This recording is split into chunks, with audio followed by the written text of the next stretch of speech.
offer the greatest broadband that anyone can subscribe to. And that's because of the infrastructure that we have been able to build over the last decade. You know, we're talking 10 gigabit per customer. That's the network we're building. There's days I think about, what's the network going to be after I retire? Where it continues to evolve, and if it evolves as much as what it has in the last 73 years, we can't even dream what it's going to be in the future. Watch me. Watch my first step turn to leaps and bounds. Watch me play carefree while the world goes round. Listen to me join in with every girl and boy. Screams of happiness, limitless joy. Watch me run through the grass and sand. They said I would, now I can. Watch me. Shriners Children's, the most amazing care anywhere. A better way of life. And better goodbyes. That's someone special. And through it all, we were there working with you, for you, to make sure it was a smooth ride. Then and down the road. Farmers Union Insurance. More choices, great rates, local agents. Watch me. Here I stand on my own 2 feet. Jump shot intact, here to compete. Skilled hands were there to mend the bone. From loving halls that brought me home. My world stopped with a drive through the lane. Now give me the ball. You'll remember my name. Watch me. Orthopedic excellence at Shriners Children's. The most amazing care anywhere. I'm here to personally invite you to join First Community Credit Union. I know what you're thinking. Oh no, not another financial. Aren't they all the same? No, not really. We're a credit union. When you join FCCU, you become part owner. All the money we make, cha-ching, gets reinvested back to you, our members. Which goes back to you in the form of great rates and less fees. So come see why life is better with community at First Community Credit Union.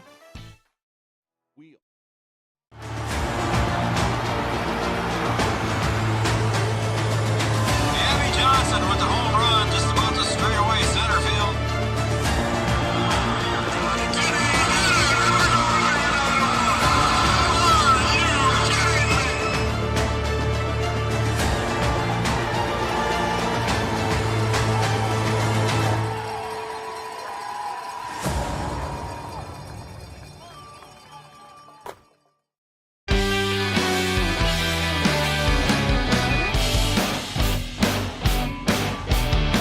Good afternoon, everybody, and welcome back to Mayville State University here at Jerome Berg Field in Mayville, North Dakota. We got some North Dakota Shrine All-Star football games coming up for you. Well, we only got one left, I guess. We got the 9-man game coming up. We already did the 11-man.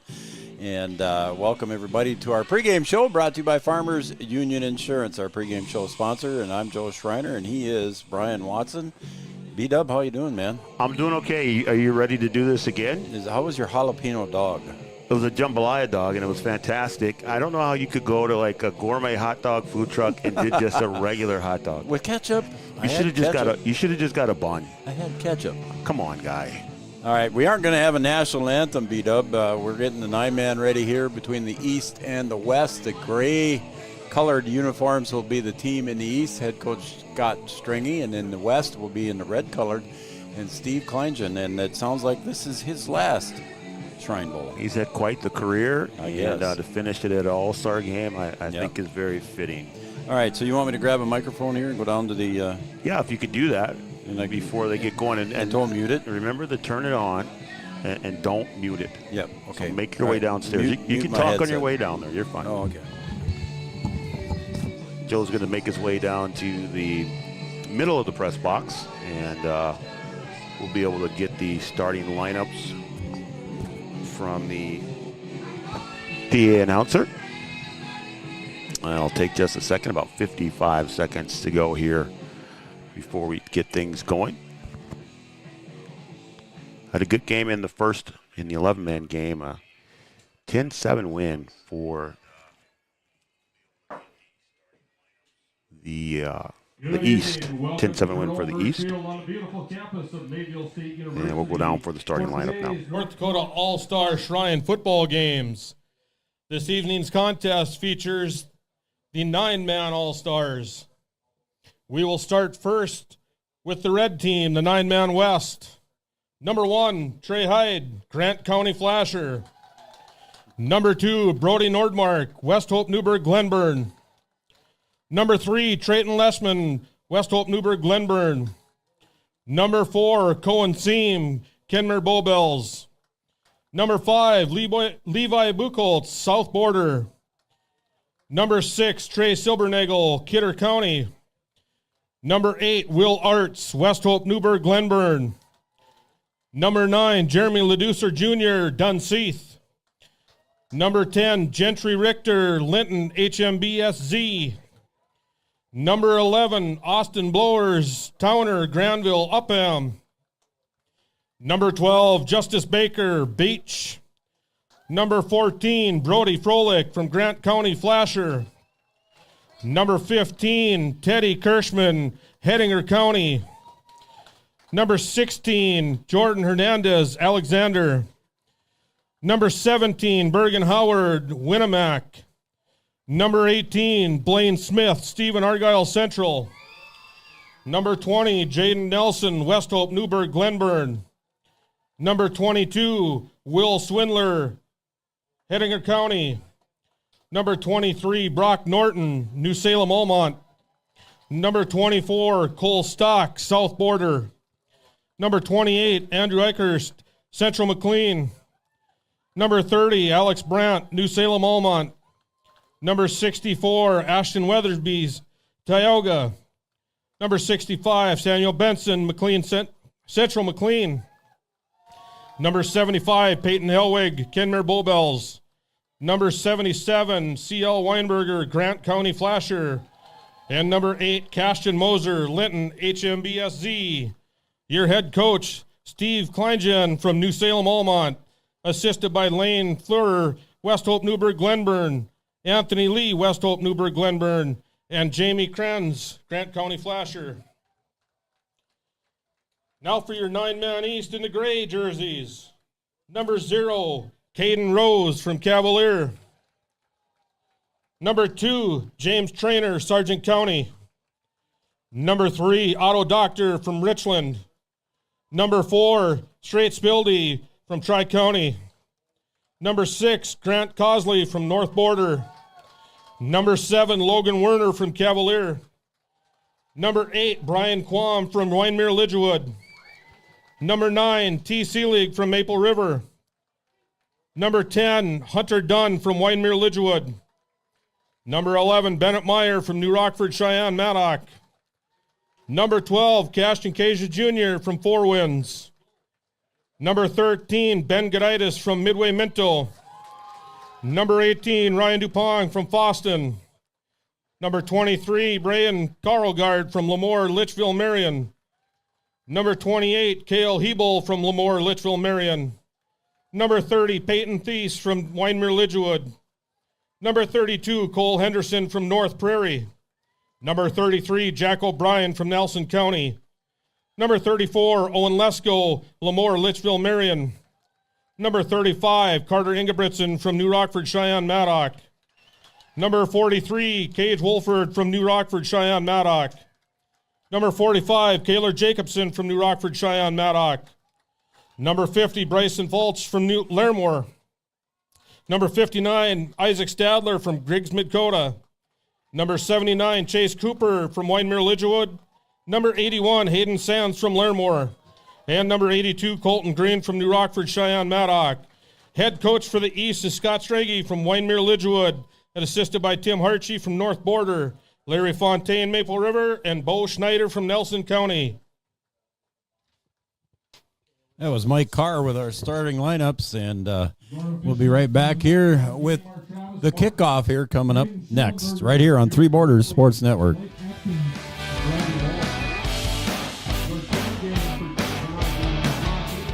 The greatest broadband that anyone can subscribe to.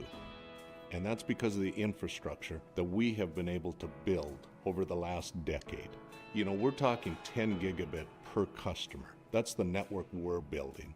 There's days I think about, what's the network going to be after I retire? Where it continues to evolve, and if it evolves as much as what it has in the last 73 years, we can't even dream what it's going to be in the future. Watch me.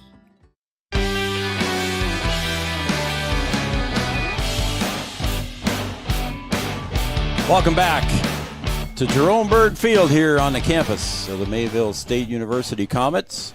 I'm Joe Schreiner. He's Brian Watson. We got Adam Schreiner over there on the camera, running the camera on the other end of the press box. So we got quite a wiring nightmare going on here, but we got it working. There's wires running all over the place. Yep. So but we got it going. We got it go. You got it going. We had a little hiccup there before. We did. I don't know what happened, but hey, we're back. All right, we are back, so we're looking forward to it. All right, it's going to have a different look here to it in game number 2 on the day for us. We got 9-man football, so 4 guys less on the field. Instead of 22, we got 18. I think there might be more than 17 points put on the board in this. We'll see. 10-7, the East beat the West in the 11-man game. And quite honestly, between you and I, Brian, I'm looking forward to it.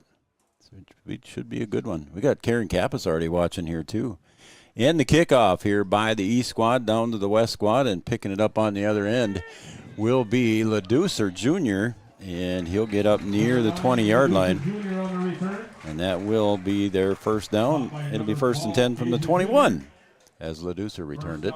And Cashton Cage Jr. was in on the stop there from 4 wins. See if we can pick out a quarterback number here. I'm not sure who's going to start. Looks like might be Hunter Dunn from Wyndmere Lidgewood, which head coach Scott Streggy. No, that wouldn't be either. I'm looking on the wrong team here. Never mind. Let me back up. You want to start Gentry over? Richter. Yeah. Can we? Gentry Richter starts out here. I looked at the wrong number 10. And he's going to hand it off on the reverse to Blaine Smith. And, boy, he was met in a hurry there, Brian, and it's a loss of about 4 or 5. Yeah, number 43, Cage Wolford, was in there out of New Oxford, Cheyenne Maddock. So we got some new names to learn here again. We want to thank everybody for tuning in and watching Three Borders Sports Network. I'm Joe Schreiner. He's Brian Watson. Adam Schreiner over on the camera. Thanks, everybody, for tuning in and watching. And again, like I said, Karen and Carly already tuned in and watching Three Borders Sports Network here for game number 2 today. So Richter back. And he's still churning over on the far side there, Brian, but he only got a gain of maybe 1, maybe 2 yards over there, did Richter. So Karen and Carly, they're cheering on Otto Doctor from Richland. There we go. So Otto Doctor from Richland on the East squad. Well, I can't find his number. 3. So I started at the bottom and looked up. Started at the bottom. Yep. Now we're here. Yep. You have no idea what that means. He's it's from a movie, I think. 3rd and 12. Under center this time. Fake handoff and a pass out into the flat is complete on the near side, about the 27-yard line. And Brian Carlgard, or no, excuse me, I'm looking again at the wrong one. That was Norton on the catch from New Salem, Almont. And looks like we're going to punt right away here. Is in the 11-man game, the 11-man East squad went for it right away. And it was deep in their own territory. Yeah, you would think here at 4th and short in a 9-man game, they wouldn't punt, but all right, we'll see. A little strategy going on here. There is, if you're just joining us, there is no rushing the punter. And only 3 can go down deep to cover the kick. And a fair catch is signaled for. It's bobbled, but then it's, you can't advance it. A fair catch was bobbled by James Trainer from Sargent County and covered it up. I can't tell. Did we get different referees or we got the same crew? I think it's a different group. Yeah, it is. Yep. So now the East will get their first chance at it. Are you surprised at a punt there? I was. Yeah, I was. Yeah. 9-man all-star game here from Mayville, North Dakota.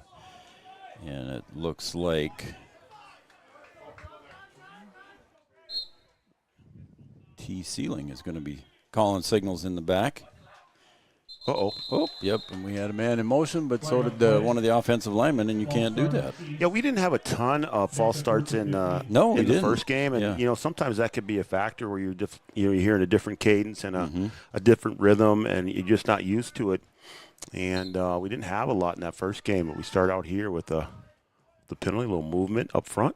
Brian Quam checks back in here for Wyndmere Lidgerwood. Brian Quam, I think he was playing baseball this last weekend in Wahpeton as a catcher. Or no, he was designated hitter. That's what he was. He's out on the pattern here, and the pass goes over to the far side. It's complete on the far side, spinning away and getting away from the tackle, getting close to midfield was Peyton Thies. Yeah, we might be in for a little more wide open game than we saw in the 11-man game. So Peyton Thies from Wyndmere Lidgerwood as well. Coach Scott Stringy down below us here on the near sideline. Coaching his 10th Shrine game. Yeah, isn't that something? Yeah. Near sideline is nearest to the camera. Far sideline, obviously, is the far side. And the snap, fake the handoff and taking it up the middle himself there. No gain on that play on the carry by Sealing from Maple River. Yeah, just nowhere to go. No. Pruitt in there on the stop. And I'm not saying I don't. Well, let's just wait. I'm going to fight club it. You're going to fight club? Yeah, I'm just going to keep my mouth closed. Grant Cosley is checks in here for North Border. Sorry, that was Froelich on the stop there. Brody Froelich. Oh, okay. Sorry.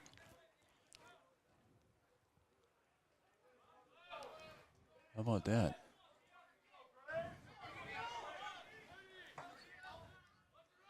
Man in motion coming to the near side. And here comes Sealing, going to try the same thing, and a shirt tackle there made in the backfield, Brian, for a loss.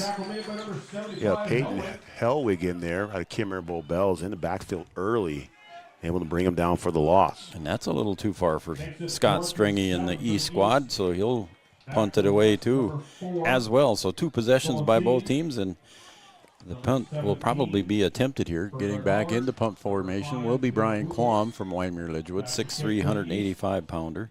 Well, we saw both defenses in that first game do a good job in a low-scoring game, like we said, and you've got good players all around, both on the offensive side and the defensive side of the ball. There's a kick deep there, a nice kick, and it's taken back to the 15-yard line.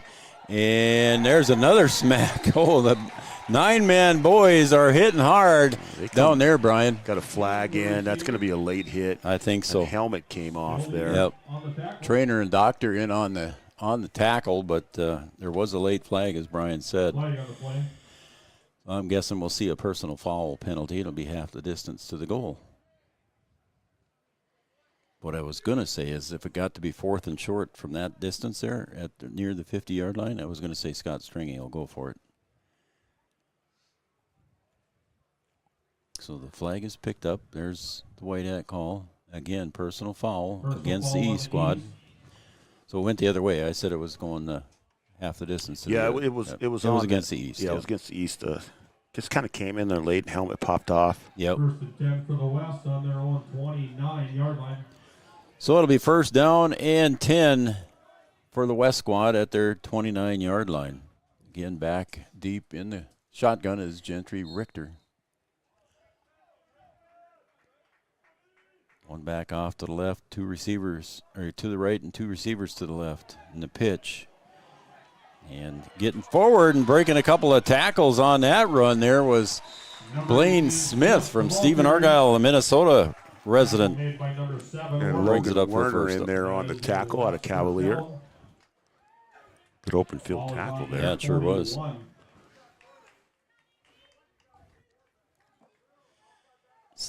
Just under 8 minutes to go, 7:54 and counting. Play clock sitting at 27 seconds, so plenty of time. Again, we apologize for the scoreboard look, but it's not our fault. It's the sun's washing it out there with our cameras. The snap, turn around, and the handoff, and met in the backfield, but breaking the tackle and getting away on the carry was Brock Norton from New Salem Almont.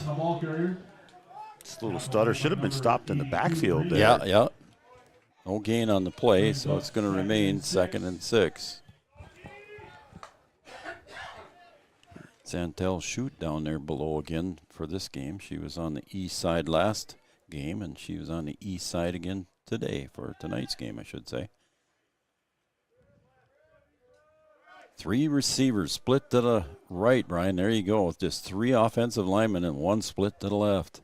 Let's open this thing up, huh? We got a new quarterback in there, I believe, and it's a pitch to the outside and going around the outside. First down carry and more on the carry by Blaine Smith. Yeah, able to get going downhill, get outside for the big game, pick up that first down. Caden Rose finally brought him down. Caden Rose also out of Cavalier. Jeremy LeDucer Jr. from Dunseith at the quarterback position now. Oh, he checks out. We might see him running the ball. He looks like he could run the ball too. LeDucer. So checking back in now for the 9-man West squad will be LeDucer, it'll be Gentry Richter. He'll be back to pass, looks off to the left in the flat, and it's a picked off there. And back to the 40, to the 45, getting up to about the 47 on the interception was Otto Doctor from Richland. So there you go, Karen Kappas. Doctor with the interception. Give Karen and Carly something to cheer about. Yeah. Ball is on their 47-yard line. So the East squad comes up defensively here and gets the turnover with 6:13 to go, and we're going to have an officials timeout here for a water break. So we'll take a water break as well on Three Borders Sports Network. With 6:13 to go in the first quarter, we're still tied at 0. The 9-man action. Watch my first step turn to leaps and bounds. Watch me play carefree while the world goes round. Listen to me join in with every girl and boy. Screams of happiness, limitless joy. Watch me run through the grass and sand. They said I would, now I can. Watch me. Shriners Children's, the most amazing care anywhere.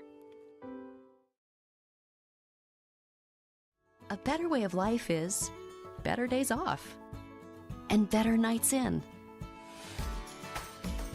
Better hellos and better goodbyes. With locally approved, financed, and serviced home loans, Gate City Bank makes buying a home simple. Welcome home. Gate City Bank, for a better way of life. Gate City Bank will be sponsoring our post-game show at the conclusion of this one. 1st and 10 for the East here after the turnover from the 40, from their own 46. Dropping back and now going up into the pocket, going to try and have to run the ball, and finally getting pulled down at the 46. Loss of 1 on that carry by Sealing. And Brody Froelich in there again. So number 14 in red being real active here early. Brody Froelich. I was going to say he's from Wyndmere, but he's right not. With that Froelich last name. Yeah. I think they spell it different there in Grant County, Flasher. But again, a good tackle there. Sealing again calls his own number, Brian, and gets met hard at the line of scrimmage by number 77.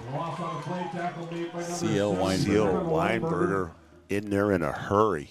Brings up 3rd and 12 for the East. So the East going the wrong way here after the interception. They've lost a couple of yards. It's going to be 3rd and long 12. Well, Froelich and Weinberger, both from Grant County Flasher. Grant County Flasher pretty good. Yeah.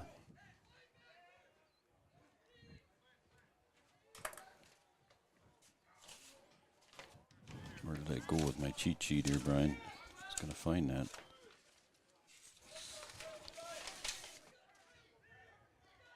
All right, deep in the gun is Sealing. Takes the snap, 3rd and 12. Straight back. Now he's going to move up into the pocket, and he's going to throw down deep. Pass intended down at the 10-yard line.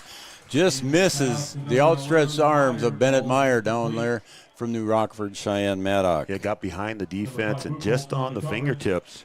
Now it just bounces off. Had a good opportunity there for 6. It was a good running play there by Sealing. Good call there from Coach Stringy. Steve Kleingen across the way. Coach Stringy had some nice comments this morning about how fun it is to coach against Steve Kleingen, and a legend in his. It was just some nice comments there by everybody. This Coach Kleinsen's last game, 28 years of coaching. Yep. Going to hang it up after this year and can finish it off with an all-star game. Peyton Teese late check-in here. Uh-oh. Had to call time. I think we had, first of all, it was a substitution issue, Brian, and then right after that, it looked like there was an equipment issue for the E squad. So, well, we talked about that in the first game of, players are playing different positions and on special teams maybe for the first time, and, they're not used to being out there for a punt, and they look around like, hey, is somebody missing? Oh, it's me.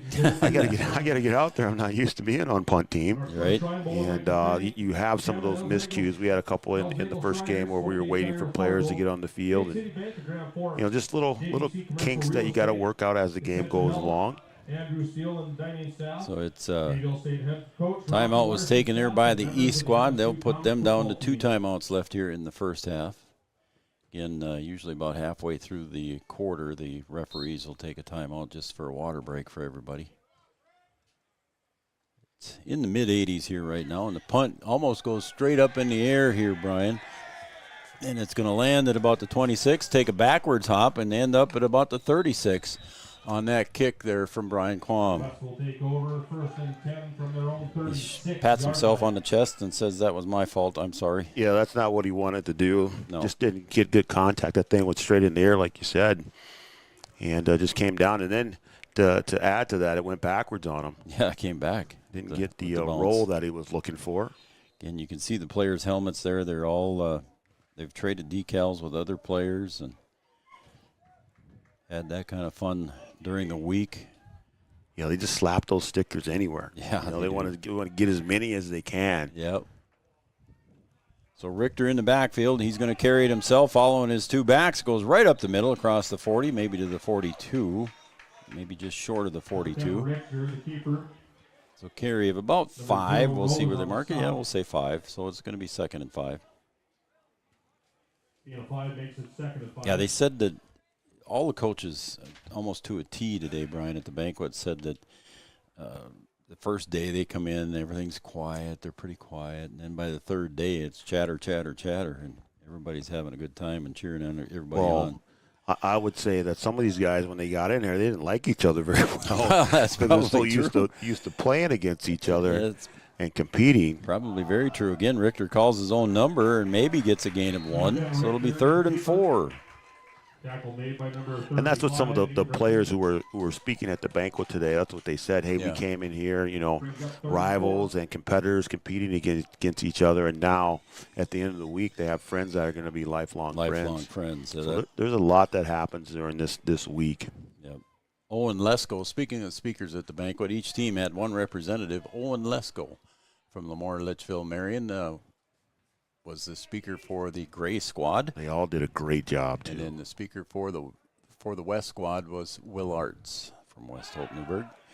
Pass into the flat here on the near side, and a connection is made, and that's going to be close to a first down, Brian. I don't know where they're going to mark it, but Blaine Smith carries it close to a first down. I think he got it. I think he did, didn't they? Just by a yard or so, I think he got it. So they do mark it forward here on the turf at Mayville State University.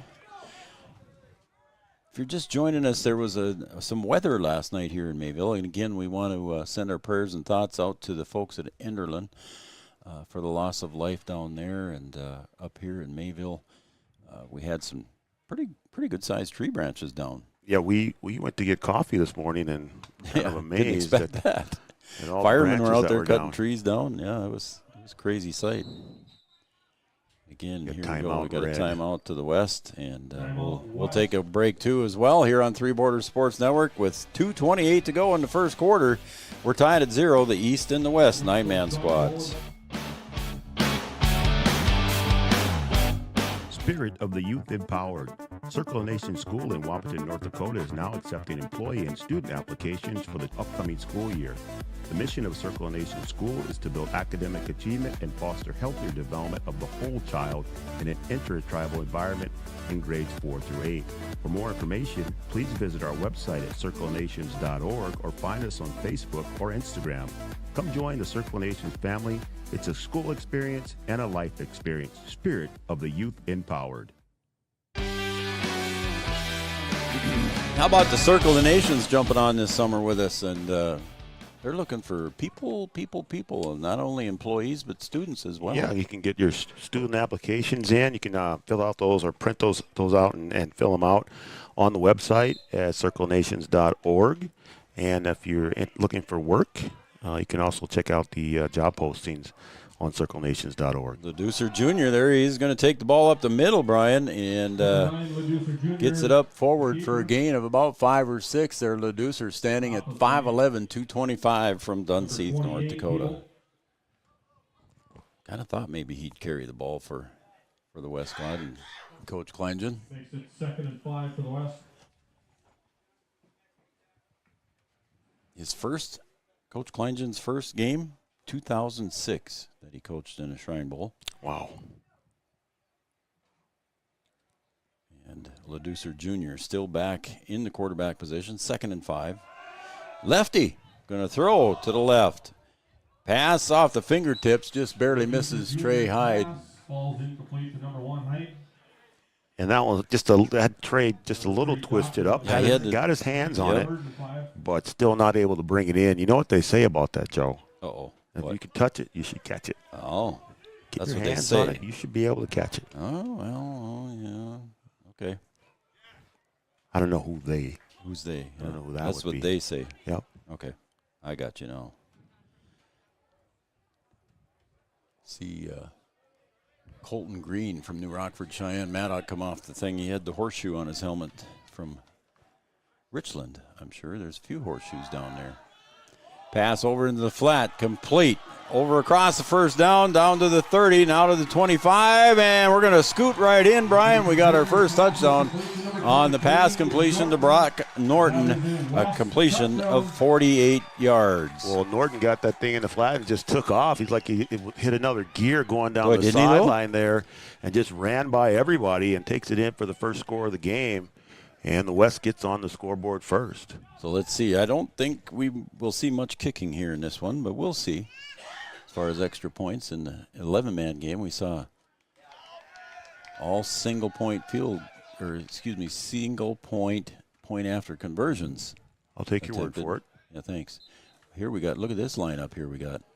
A little swinging gate over there. The old swinging gate. Only one offensive lineman, and that's the center. We put something into the books here.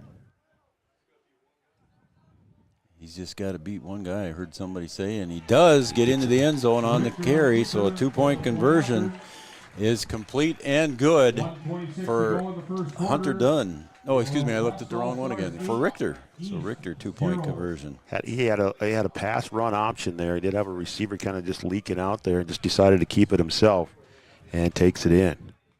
So Leducer to Norton produces the first points here. It's 8-0 here with 1:26 to go on the scoreboard in the first quarter. So trying to keep my notes here so I get everything straight. Again, it's 8-0 lead here for the West. Again, the East squad won the 11-man game. It was a low-scoring game. Mm-hmm. I thought there'd be maybe in the 30s or something like that. Put some points on the board, but like I said, two pretty good defenses in that first game. The 9-man Dakota Bowl championship went to New Rockford, Cheyenne, 62-26 over Lemoore, Litchfield, Marion. Number 10, Hunter Dunn. Hunter Dunn back to receive, and also number 18, Ryan Dupong from Foston. The Greyhounds are represented. How about that? Coming this way on the carry is Dunn. He'll get pushed out of bounds at about the 35. It'll be 1st and 10 for the East. Pushed out of bounds there by Trey Hyde from Grant County Flasher. Be 1st and 10 for the East. right on the 35-yard line. Minute 20 to go here in the first quarter. How did I get all wrapped up in my chair? I'm not sure what you're doing there. I don't either. We keep mentioning Grant County Flasher. Yeah. Boys are showing up. And it is not the same guy. No. Again, there are some Minnesota boys represented on both these squads.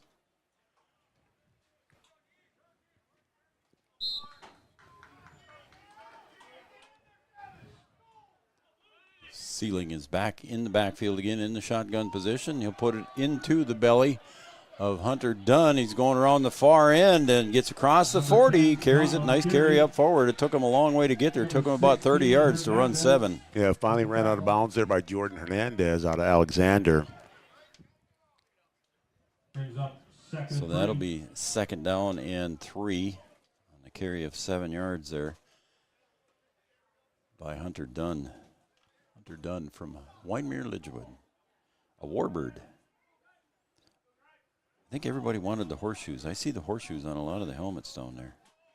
Yeah, they're on just about every helmet. It is, isn't it? The snap, and he's going to drop back. Looking this way on the near side. Pass is complete and caught near the 40-yard line on a pass completion to Carlgard. Brian Carlgard from Lemoore, Litchville, Marion. Yeah, Carlgard just out here on the sideline, able to get a little separation and able to pick it up for the big gain. So now the East trying to answer with just under a minute to go here in the first quarter.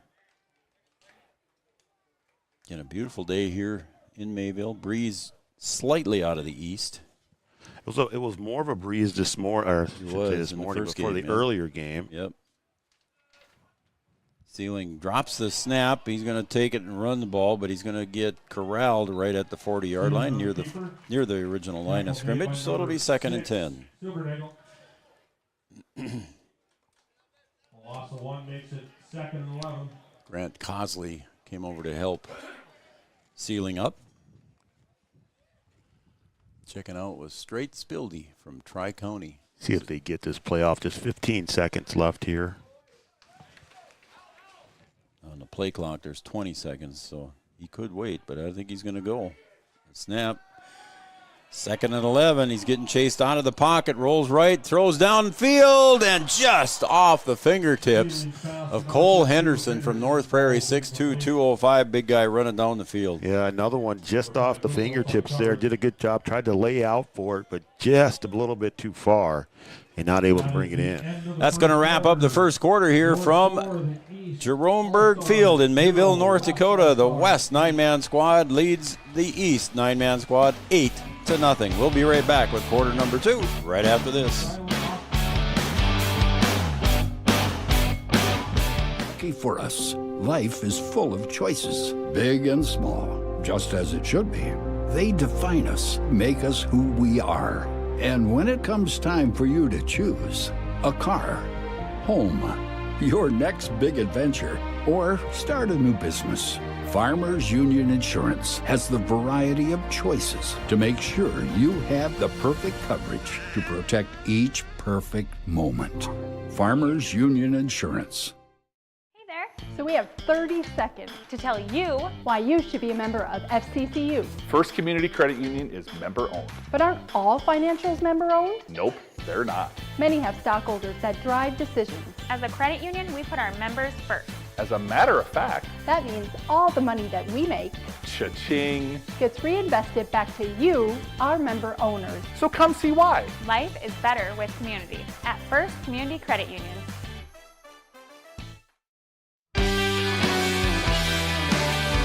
We're back on Three Borders Sports Network and Red River Communications Cable Channel 28. Quarter number 2, 3rd and 11. And off goes Sealing, carrying it up forward, Brian, and I think we're going to see a 4th down. Go for it. I would think so. From Scott Stringy here on 4th and about 2 or 3. Andrew Elkhorst in there on the tackles out of Central McLean. Brings up 4th and 4 for the 6'3", 200-pounder. Yeah, we were talking about the size, yeah, we did, of the guys in the 11-man game, and I was thinking to myself, there's some big guys in 9-man football too. We were walking around the end zone there before the game started, and it's like those boys look pretty big too. All right, here it is, 4th and 4.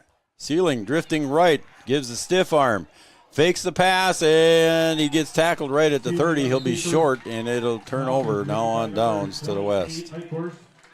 And number 17, Howard. So a good defensive stand there by the West. Cole Henderson didn't look happy with something there. I don't know if he thought he was open or what, but Cole Henderson was pleading his case to Scott Stringy. Yeah, there's a lot of things going on down there. Again, you talk about playing with new players and running new plays and things like that. And sometimes things get crossed up and you expect the guy to go one way or be in a certain area. He's not there, and then you have to change it up and tuck that thing under and run. He may not, I don't know if he was open or not. I didn't see him, to be honest with him. Maybe he thought he was held and didn't get the call. Could have been. I'd have to watch that back. And again, carry straight up the gut there on the carry by Richter. Tackle made by number 0, Rose. Gain of 2 brings up second and 8. Halftime show coming up here is brought to you by Red River Communications and Cable Channel 28. Our halftime show will have Jason Kaufman, chair of the Shriners Football Committee here in North Dakota. We'll have him on for a halftime interview. That'd be nice to talk to him and find out what's all involved in putting this game on and what it means for the players and also for the Shriners. Yeah, it's not just 2 or 3 guys putting this thing together. No, it isn't. There's a lot of organization. Oh, and it might have a sack here, Brian, our first sack of the game, and this time he gets up and shows his number, Carter Engebretson, New Rockford Cheyenne Maddock, and they were the champions last year. Yeah, Carter's like, I'm here. He gets out of there like, yeah, that's me. Yeah, showed off his number. Here I am. Again, a good crowd here, Brian. The 11-man crowd was a good crowd here for the 11-man, and now the 9-man. Pretty solid down here in the bleachers below us. Got people bringing their lawn chairs, sitting up on the berm, and enjoying the nice day that has turned out to be. A little bit breeze out there, so not as warm as we thought. So now it's 3rd and about 15 here for the Red Squad. Got to go. Again, Leducer at quarterback. The lefty takes a snap low, and now he's going to carry it forward, and he looks ahead and just overthrows his target there with Jaden Nelson from West Old Newburgh Glenburg. Yeah, that one just off the mark. So now it'll be 4th and 15, so the Red Squad will kick it off to the we'll get a kick here. Punt, I should say. Brings up 4th and 15 for the West. Got Stringy going out and giving his guys a high five there as they come back in and hold the red. Back to punt for the West, number 16, Jordan Hernandez. Hernandez back to punt. Hernandez from Alexander, North Dakota. 5'9", 190-pounder. Takes the snap again, no rush.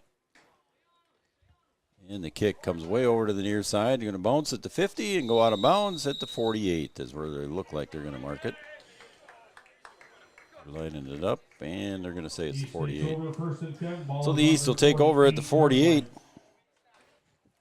1st and 10 on their own side of the 50-yard line. I want to thank Circle the Nation School, as always, for jumping on this summer with us. You can find their website at www.circlenations.org. Looking for employees and or students. I guess I shouldn't say and or. Well, they're looking for both. Looking for both. Yeah, there you go. Yeah, I guess you wouldn't probably be a student and an employee.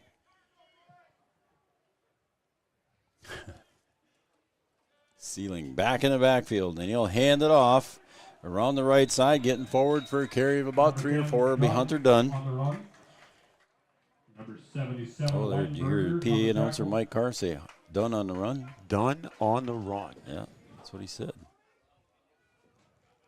Carry of about a long 3. We'll say 2nd and 7. Maybe a short 7. 9-minute mark here in the second quarter. 8-0 lead for the West. Sealing drops back, looking across the middle. Now he's going to step forward in the pocket, gets chased out across the 50, the 45 to the 40, and gets pushed out of bounds. Boy, he would have been going for a long time, but he did get pushed out of bounds right here at the 36-yard line. God, I thought he almost avoided stepping out of bounds there and would have gone all the way. It was a good run, able to pick up extra yards after the contact. Yep.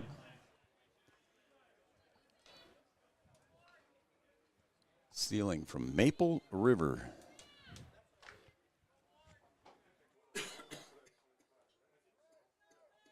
Two receivers split out wide to the right. One of them is Peyton Thies. The other, Goditis. Ooh, and I think I saw a face mask, and there it comes. And there's the flag, yep. Yep. The red squad's all fired up, but that'll be coming back as he got grabbed by the face mask. So flag come in. It was a sack there, a loss of about 13 yards, but all for nothing. Again, we'll be interviewing Jason Kaufman, head of the Shrine Football Committee, at halftime. How about Paige at the first half that we interviewed in the? If you haven't seen that, folks, go back, and that is one special young lady. Yeah, she's the International Shrine Ambassador, patient ambassador, and did a great job telling her story this morning at the banquet. And then Joe had an opportunity to interview her at halftime of the 11-man game, and just a good, touching story, and just showing the value of Shriners Hospitals and what they do. And she is very grateful to the Shriners, and her story is a good one. And if you can go out there and check it out, you can look at it on the banquet.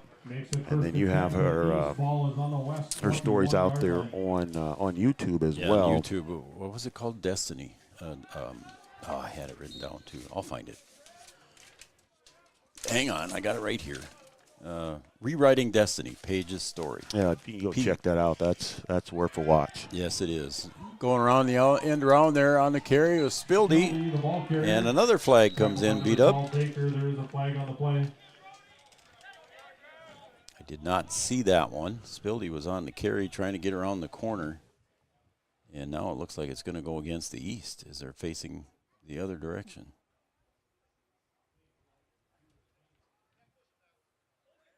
The hold. Holding on the east. Okay. So that was whistled, so that'll bring the play back, almost back to the original line of scrimmage before the face mask. Ball put down at the 31-yard line of the west. Well, the officials certainly getting his steps in already in this game. They sure are.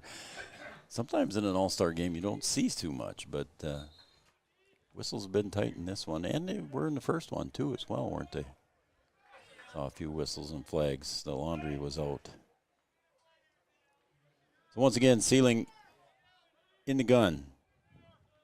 One receiver on each side, but he's going to hand it off, and the carry goes up forward, and that is by Thies, but he doesn't get very far. No, it isn't Thies. It was Dunn. And Bergen Howard doing a good job of bringing him down. Had him wrapped up nice. Howard out of Winnie Mac. Now it's going to be 2nd and 19. Makes it 2nd and Ball 19. at the 30.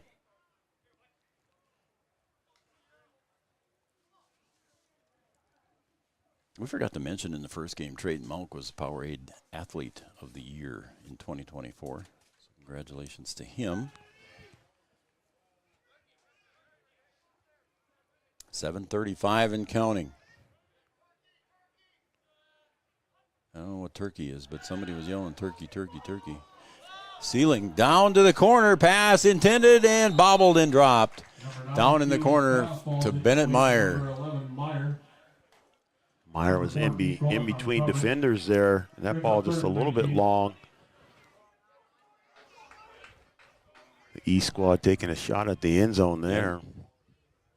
Coach Stringy not afraid to throw the ball, obviously. Now it's going to be 3rd and 19 from the 30. They got to get to about the 11. East trailing by 8. 7:24. The clock is stopped on the incomplete pass. And the sun probably still washing out our scoreboard a little bit there. Nobody's split out here. Everybody's tight on the line. Snap.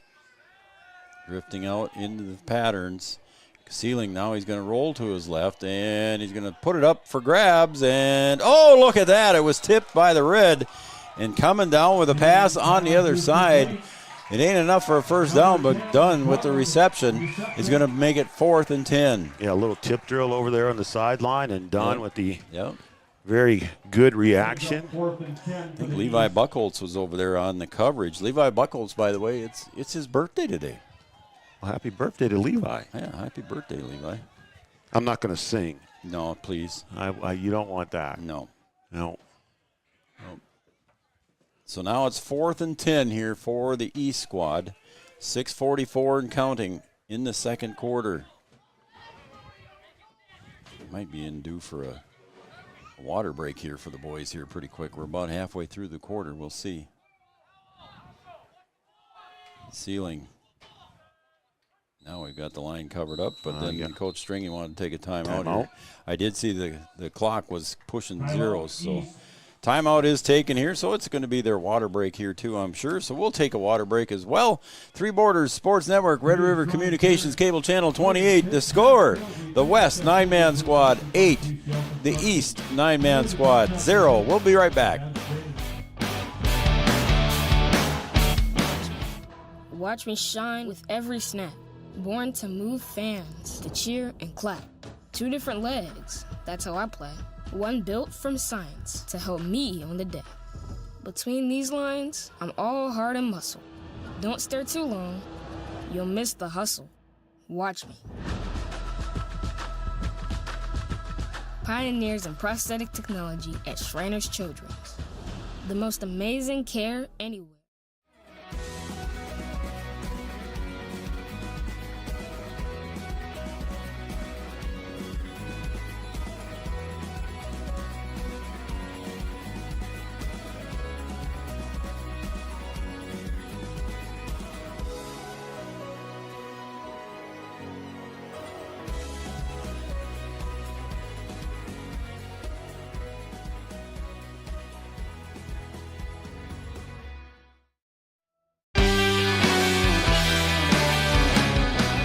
.6:26 to go. Ceiling in the backfield. 4th and 10. He'll drop back.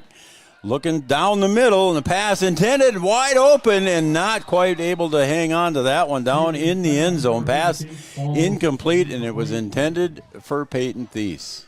Again, in that area where that was close. We kind of, our camera shot can't get to that far corner the way that we're situated in the press box. Well, that one just overthrown. And we're going to go down and talk to Coach Stringy and say, hey, you got to throw to that left side of the field. Yeah, go to the other side of the when field. You're down there. Yep. That would help out our camera. Adam Schreiner over there on the camera. Thank you, Coach. Coach Stringy getting a drink of water there, getting a little rehydration. And the handoff in the backfield, and it's a tackle. And did the ball come out? No. Did not. The carry was Blaine Smith. Yeah, they were reacted like the ball did come out. Yeah, that's what I thought. Maybe it came out and just went right back to him. So it's going to be 2nd and a long 10 now, almost 11, as the ball is placed on the 20-yard line. Brian, let's put up our shutout line here before we get to halftime. 701-640-2619, 701-640-2619. Tell me who you are, who you're cheering for, and we'll get your name out there. Brought to you by Three Borders Sports Network. Hey, we're sponsoring that ourselves. There we go. In the snap and the pitch over to the other side and getting pushed out of bounds. Short of the first down on the carry there by Brock Norton. Ran out of bounds there by Owen Lesko. Owen Lesko, also a baseball player. I remember calling him in the state tournament last year, in the state Class B tournament. Is he the speaker today for Grace? Did I say that? Yeah, he is. Yeah, he did a good job. I was impressed. Yep. Owen Lesko did the speaking at the banquet this morning for the East squad. For the West squad, it was Will Arts from West Hope Newburgh. All those guys did a great job. I know they were nervous up there, but I tell you, they did a good job. And yep. Good experience getting up in front of a group of almost 700 people and being able to comfortably tell your story. Got another whistle and a timeout over there on the other side with 5:31 to go. 701-640-2619 is our text messaging, and our buddy Chad is watching. Chad, get well soon. We hope you're recovering fast from your minor surgery. So get well soon, Chad. And Karen and Carly are already watching on the Three Borders Sports Network. We had a lot of people tuning in on the 11-man game. People in Alaska. We had people Seattle. In Mexico and Seattle. Yeah. All over the country. Yeah. I think we almost hit every state. We're getting there, and I think we're going to have some more here shortly. Looks like my buddy Matt Doctor is watching Auto Doctor. There we go. So Otto from Richland, wearing number 3. I think we had a shout out from Karen and Carly Kappas for Otto as well. So thank you, Matt Doctor, for the text. It's 3rd and about 3 here for the West. Snap is quick. Dropping back and a little screen there underneath, and a nice open field tackle there, Brian, on the pass completion, and that's going to be a 4th down. That was defended well by Caleb Hebel. Caleb Hebel, sorry. Hebel, yep. And he did a good job of covering that one. He's out of Lemoore, Litchfield, Marion. That was great coverage. Just kind of stayed home and didn't follow. Looks like we're going to punt. Going back into receive the punt will be Cosley, and also will be James Trainer. Back to kick will be Hernandez. Again, no rushes. That one's off the right side of his foot, but it's going to go out of bounds at about the 45 of the East squad. So a net of about 27 yards on that one on the kick. No return. See who else we got on our shout-out line here. And from Karen and Carly, Chad. Well, we're getting a bunch more now, so we got all kinds of them to read now, Brian, here. So I got time for one. Keep you busy over there. Shout out to Blaine Smith from Alvin Becky and the Safransky boys. So shout out to Blaine Smith.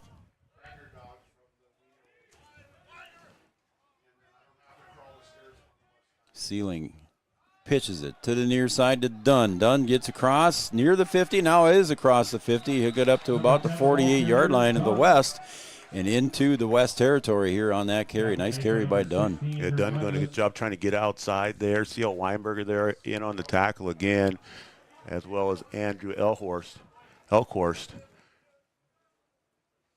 Couldn't get around the outside. Blaine Smith from Stephen Argyle on the Minnesota side. Getting some action here in the North Dakota Shrine Bowl. Yeah, it's nice that the Minnesota kids get to play too. Yeah, I think a lot of people think it's just North Dakota, but no. And nobody split out wide here. Sealing will take the snap. Looked at the pitch again, but he'll keep it, and he'll get up across the 45. Spins, gets away from the tackle near the 40-yard line, right down below us here. And that's a 1st down for the East. Yeah, guess who making the tackle again there? C.L. Weinberger. He is a busy man. He's a busy guy. He's going to get a break, too. He's going to get a break, and him jogging off there. Also on the defensive line, Peyton Helwig from Kenmare Bowbells. Checking in here to the defensive line is going to be Brody Nordmark from West Hope, Newburgh, Glenburn. This looks like the same formation here. Sealing 1st and 10 at the 40. And he'll fake the handoff and take it himself, call his own number, gets up maybe 1.5 yards. Sealing the ball carrier. Stop made by number 17, Howard. So it'll be 2nd and a long 9. Gain of 1 makes it 2nd and 9. 3:15 to go and counting here in the 2nd quarter. First touchdown of the game was a 48-yard pass from LaDucer Jr. to Norton. 48-yard pass. And it's 8-0. The 2-point conversion was good.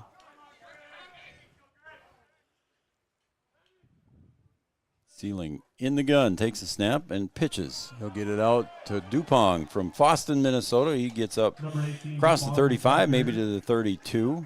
He was also a baseball player. He played in the down in Wahpeton here just a couple weeks ago when Foston came to town to play Wahpeton. A lot of multi-sport athletes in this game. That's what it is, isn't it? Yeah, football players, of course, here, but they're playing basketball, playing baseball. Yep. You're in a small town. You have to do a little bit of everything if you want to be able to put teams on the field. And there's always that argument, I don't want my boy playing this or I don't want my girl playing that because they might get hurt more than they should and then they lose everything on the other sport. But Sealing back to pass. He gets pressured and he'll spin out of that, gets across the 30 and getting near the 25, still on his feet, gets down near the 20. Fighting all the way, B-Dub, and gets the 1st down. Yeah, just that will not to go down. And, again, Picking up yards after that initial contact, able to pull away even when they're trying to drag him down by his jersey. And the big gain for the first down. Keep this drive going. Just keep the feet moving as the clock continues to wind now at 2:30 to go. The East looking to answer back. Right now trailing 8-0. 2:23 on the scoreboard.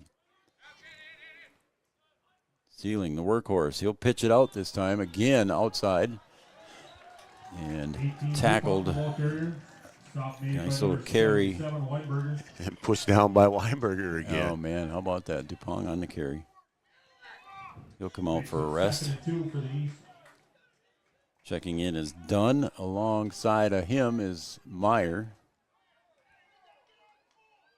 Meyer will go out to the end position.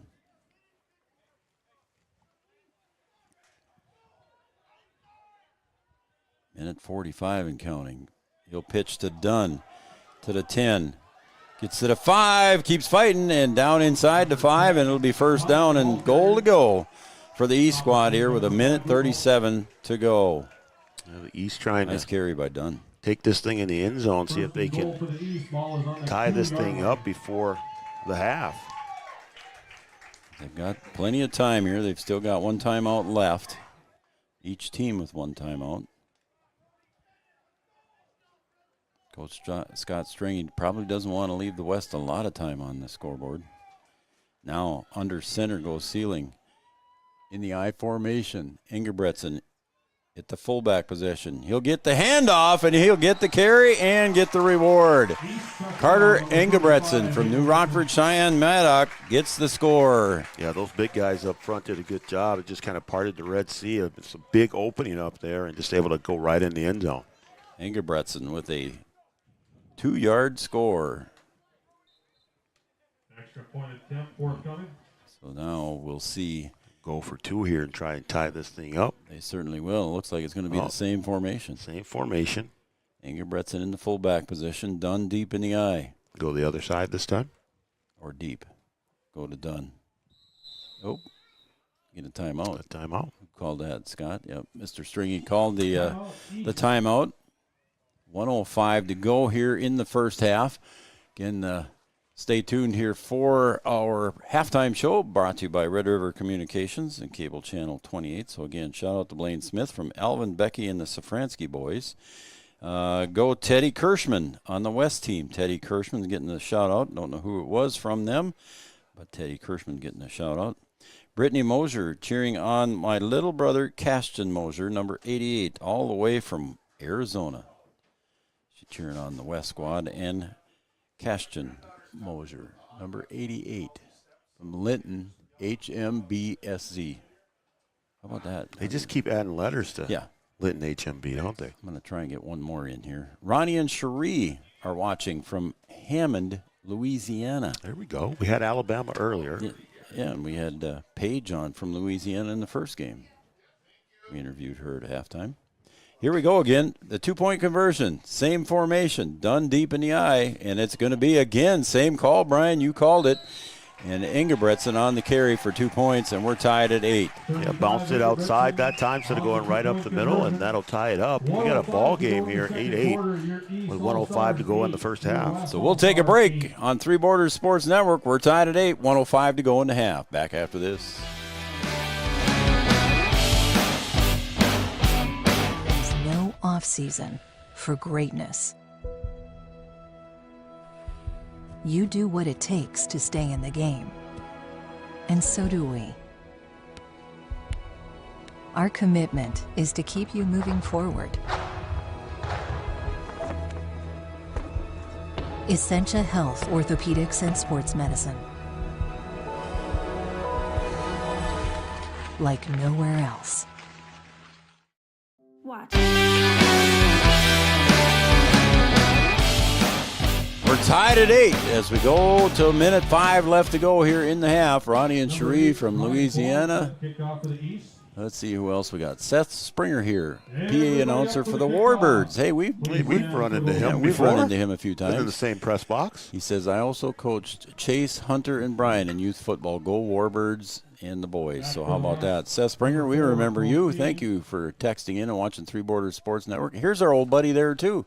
Todd Hosford. How about that? Cheering on the squad. Coach Stringy and all the Warbirds. Todd Hosford. Thank you very much, sir. I've known Coach Hosford for a long time. Coach is a good guy. He's a good guy.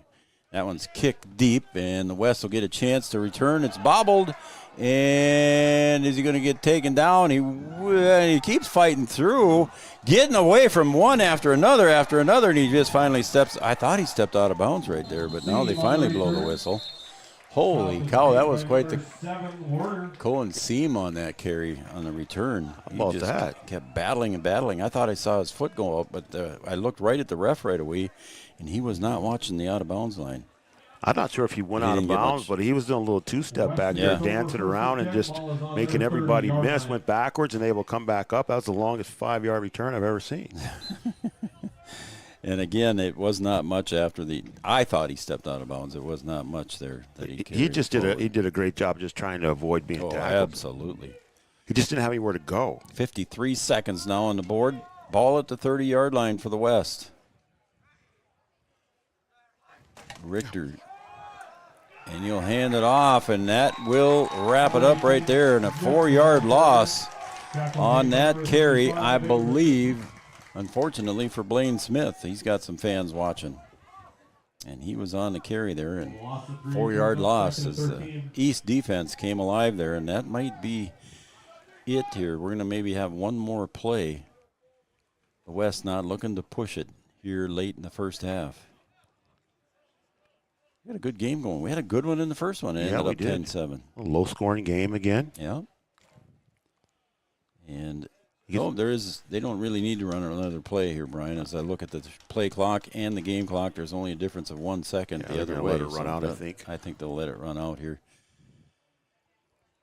4, 3, 2, 1. And that is the end of the half. Stay with us, folks, for the halftime show brought to you by Red River Communications. We'll be down in the field with Jason Kaufman in just a few minutes. Your halftime score here. We're tied at 8, the East and the West 9-man squads. Back after this with our interview with Jason Kaufman.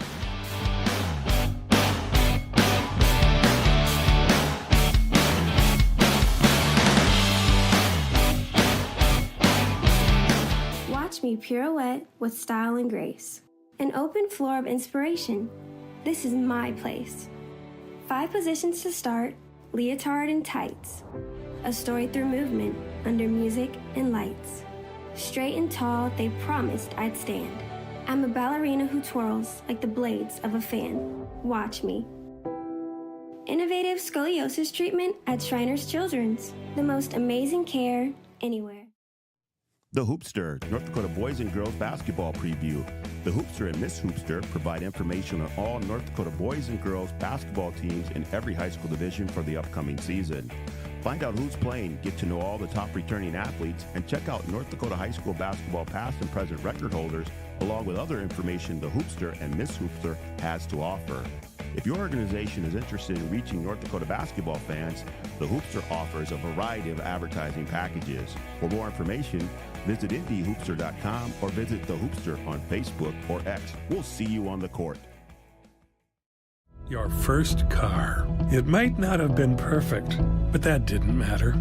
You loved it because you worked hard for it. You took care of it, and it took care of you, your friends, and maybe that someone special. And through it all, we were there working with you, for you, to make sure it was a smooth ride. Then and down the road. Farmers Union Insurance. More choices, great rates, local agents. Watch me. Here I stand on my own 2 feet. Jump shot intact, here to compete. Skilled hands were there to mend the bone. From loving halls that brought me home. My world stopped with a drive through the lane. Now give me the ball. You'll remember my name. Watch me. Orthopedic excellence at Shriners Children's. The most amazing care anywhere. I'm here to personally invite you to join First Community Credit Union. I know what you're thinking. Oh no, not another financial. Aren't they all the same? No, not really. We're a credit union. When you join FCCU, you become part owner. All the money we make, cha-ching, gets reinvested back to you, our members. Which goes back to you in the form of great rates and less fees. So come see why life is better with community at First Community Credit Union. We offer the greatest broadband that anyone can subscribe to. And that's because of the infrastructure that we have been able to build over the last decade. You know, we're talking 10 gigabit per customer. That's the network we're building. There's days I think about what's the network going to be after I retire, where it continues to evolve. And if it evolves as much as what it has in the last 73 years, we can't even dream what it's going to be in the future. Watch me.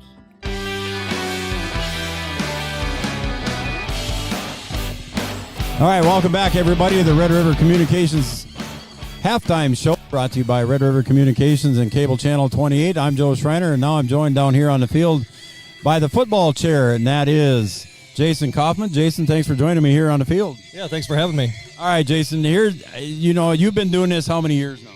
This will be year 10. And have you been chair the whole time? No, this is my fourth year. Fourth year as chair, okay. So I'm going to ask you a question, and I think what people really don't know, you know, you can see all this going on for the fans sitting here like this, or it's just an event. But there's a lot of stuff that happens in the background. Just kind of tell everybody how many people you got involved, how many people you got on your committee, and what it takes. When do you start planning for next year? At 9 o'clock tonight. So it's a year-round volunteer event. We've got, I think, about 16 guys from both the Elzegel and Kem Shriner temples that do various things. We try to assign people into fit them, not square peg round hole, fit them into what works for them, and everybody takes a role, takes a responsibility, and gets it done. And it's just, like I said, it's an amazing event all the way from the whole week, starting at the whole week, and then you have media day, and you have the players actually getting to work with some of the Shriners' children too. Talk about that a little bit and how that affects the boys. Sure. So I got into this because I love football, and I didn't realize, quite frankly, how much of an impact the players and the patients interacting would be. So in my first year as a Shriner was my first year on the committee, and this week was, if it wasn't moving for the players, it was certainly moving for me. This old guy can cry. But when you see and hear the stories of our patients on the Patient Ambassador Day, which was Thursday, and then you see some of it is forced interaction initially with the players, and then all of a sudden they get pretty comfortable. They do, and they realize, we tell them all the time, and that's what our slogan is, it's more than just a game. Yeah. They really start to click. I mean, these are all young men, they're smart guys, and I think the light bulb goes on for them. And then the rest of the week they realize they're playing a game today, but they all win. They all walk off the field as winners.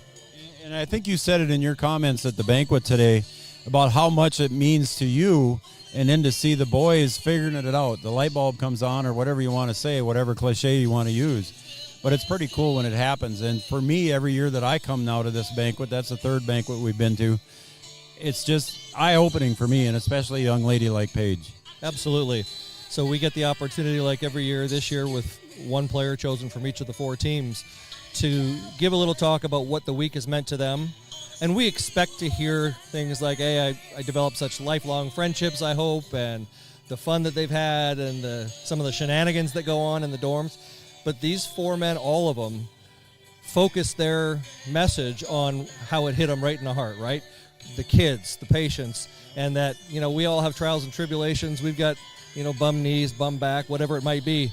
And you look at these kids, and I've had the privilege across the last 9 years throughout the U.S. really, but through this game specifically, they come out of it with a smile on their face. And every day is not easy for our Shrine patients, but they get it in a different way. So it's fun to see the way that it impacts these young men. And our hope is that some of these guys, they'll look back on this and say, you know what, I'd like to pay it forward in whatever way.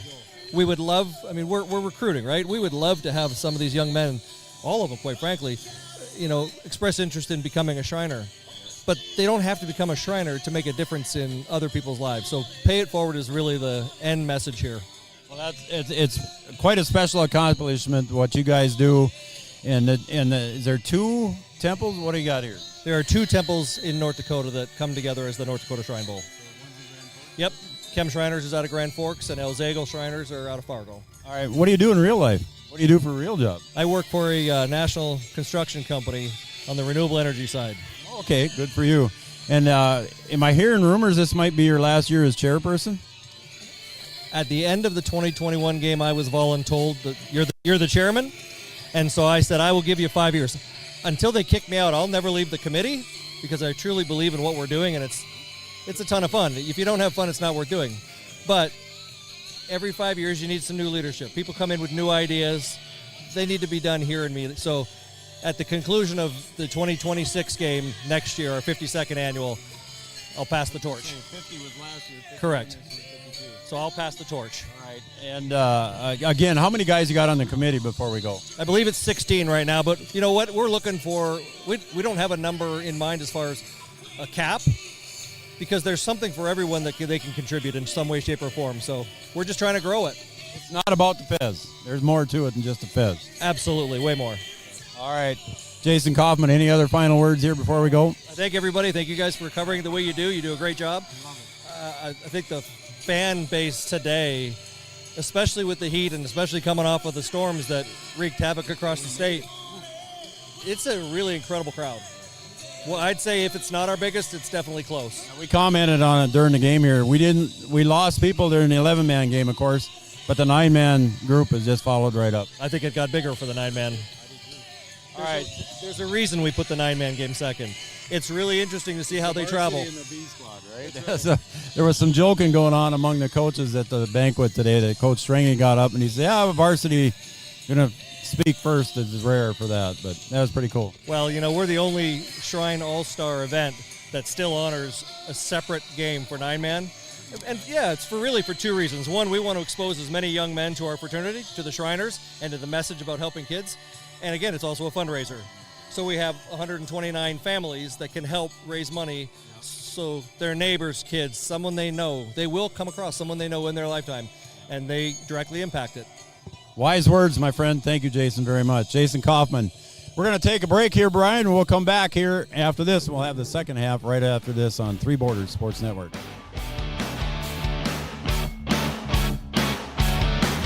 First step turned to leaps and bounds. Watch me play carefree while the world goes round. Listen to me join in with every girl and boy. Screams of happiness, limitless joy. Watch me run through the grass and sand. They said I would, now I can. Watch me. Shriners Children's, the most amazing care anywhere. A better way of life is better days off and better nights in. Better hellos and better goodbyes. With locally approved, financed, and serviced home loans, Gate City Bank makes buying a home simple. Welcome home. Gate City Bank, for a better way of life. Spirit of the Youth Empowered. Circle Nation School in Wapaton, North Dakota is now accepting employee and student applications for the upcoming school year. The mission of Circle Nation School is to build academic achievement and foster healthier development of the whole child in an intertribal environment in grades 4 through 8. For more information, please visit our website at circlenations.org or find us on Facebook or Instagram. Come join the Circle Nations family. It's a school experience and a life experience. Spirit of the Youth Empowered. Lucky for us, life is full of choices, big and small, just as it should be. They define us, make us who we are. And when it comes time for you to choose a car, home, your next big adventure, or start a new business, Farmers Union Insurance has the variety of choices to make sure you have the perfect coverage to protect each perfect moment. Farmers Union Insurance. So we have 30 seconds to tell you why you should be a member of FCCU. First Community Credit Union is member-owned. But aren't all financials member-owned? Nope. they're not. Many have stockholders that drive decisions. As a credit union, we put our members first. As a matter of fact, That means all the money that we make cha-ching. gets reinvested back to you, our member owners. So come see why. Life is better with community at First Community Credit Union. Watch me. Watch me shine with every snap. Born to move fans, to cheer and clap. 2 different legs, that's how I play. One built from science to help me on the day. Between these lines, I'm all heart and muscle. Don't stare too long, you'll miss the hustle. Watch me. Pioneers in prosthetic technology at Shriners Children's. The most amazing care anywhere.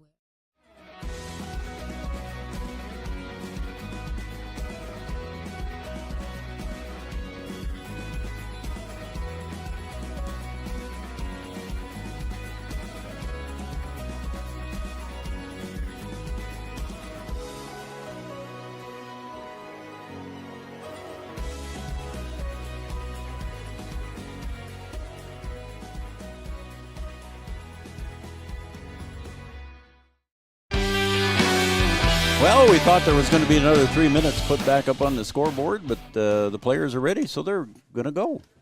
How about that? Shorter halftime show brought to you by Red River Communication. That kick goes deep. Dunn's giving chase, but it's going to go out of bounds, and the flag will fly. So we'll have a penalty right away to start out the second half. Jason Kaufman, a busy man. Yeah, I would say he's got a lot on his plate, but doing a great job. Yep, successful as weekend. chair. Yep. And putting on a great event here. Like you said, a lot of people here sticking around for the 9-man game. So both games turned out a good crowd. Yep. And that's kind of cool to know that North Dakota is one of the few states that still play a separate 9-man game. That's very cool. We're going to kick it over here with a little penalty to mark it back, so they'll march off 5 yards. And we'll do it all over again. For the kickoff, please stand for those who can't. And the Shrine tradition here at the Shrine Games, please stand for those that cannot. So they get everybody up in the grandstands here for the kickoffs. Tradition here at the Shrine Games. Going back to kick for the West squad will be Bergen Howard from Winnemac, Minnesota. They said that's what they called him during the camp, was Winnemac. They called him that instead of his real name. Dunn gets around the left side, around the 40, and he gets up near the 43, and he's tackled there on the far side by Jordan Hernandez. You know why us coaches give nicknames, right? Because you can't remember the first name? We can't remember the first name. So we have to come up with a nickname. I got trouble keeping up. For those of you that don't know, Brian Watson is the head coach of the Wahpeton Lady Husky basketball squad. So when I say this, Brian, I got trouble keeping up with all your nicknames that you. Yeah, you've had Girl Jordan. I mean that's just one that comes to the top. Yeah, of my Girl mind. Jordan, Speedy, Freshman. I mean, there's been a lot. Yeah. I don't know. Burr, yeah. I didn't give her that one though. Oh, you didn't? No, I didn't. What? I mean, but we know how Chantel Shute got her nickname, Bones. Yeah. That might have come from me. That might have come from you, yes. As carrying that one forward for about a 4-yard gain was Sealing. Again, we're tied at 8 here. Got a good one going here. Call the friends, call the neighbors, wake the dog. Here we go. Well, I think I got it right, didn't I? No? Here we go. Brings up 2nd and 7. Call your friends in Alaska. Let me just see if we can get an Alaska text again. It's phone the neighbors and wake the kids. What about the relatives? You don't have to do any of that. That's what David Letterman said, didn't he? No. 2nd and 7. Maybe one day you'll get it right. I don't think I will. I've said it wrong so many times. The dog has nothing to do with it? It has nothing to do with it. If I could push the right button, I'd be okay. Pitch comes to the near side and getting back, not even quite to the line of scrimmage on the carry there was Dupong. You got me all out of whack with your euphemisms, and I'm pushing the wrong button. And now what happened? I don't know. I got her in control. Yeah, I got to put the shout-out line back up again. Well, you don't have to put it up. You just say it, and then I'll put it up. Three Borders Sports Network shout-out line, 701-640-2619, 701-640-2619. Send me a text. Tell me who you are, who you're cheering for, and I'll give you the shout-out. and maybe where you're from. If you got somebody up in Alaska watching, let me know. Don't call him because his flip phone won't take calls and text messages at the same time. Coach Hosford listening as well. Oh, we got a couple more to go here yet. Sealing drops back, 3-step, now 5-step, now rolling to the near side. Pass goes down the near sideline to Dunn, completed at the 30, and gets tossed out of bounds there at about the 22-yard line. And the tackle made there by Brody Froelich. Again, a name Brian's been talking about all day. Yeah, Brody Froelich's been active all day. We're used to seeing that name, but, you know, he's just out there and just give it to me as he rolled out there and able to get down the sideline. Their big number 59 down there is on the center for the East squad. He's got a shout out there from Rick and Sue Kinzel from Glasgow, Montana. Cheering on Isaac Stadler, number 59 for the East team. So thanks, Rick and Sue. Appreciate it. Yeah, we had somebody in the first game whose parents played in the Montana. Yeah, how about that? Shrine game. Dupong alone in the backfield here with Sealing. Fake the pitch, and this time Sealing will take it up forward, and again busting some tackles, Brian, and getting across the 10-yard line on the first down carry, I think. And it'll be first and goal for T. Sealing. 6'3", 200-pounder. He looks bigger than that. Yeah, he's what they call a load, okay? And then when he gets going, he is tough to bring down. Yep. Hey, there's my buddy Greg Peterson from Lemoore texting as well. We'll get to his text in a second here. Greg, appreciate you tuning in and watching Three Borders Sports Network. We'll get to your text message here shortly as Sealing. First and goal to go here for the East, as Dunn gets up near the 6-yard line. He'll be tackled there on that carry. Cheering on the three boys from LLM, Lesko, Hebel, and Karlgaard. Greg Peterson sending a text from Lemoore. Thank you, Greg. He's kept us busy before. Yeah, he has. Did the state tournament out in Lemoore for him last year. Very, very kind hosts. The baseball team out there owns a bar and grill. How about that? Yeah, you do. Yeah, good food out there too. Sealing under center now.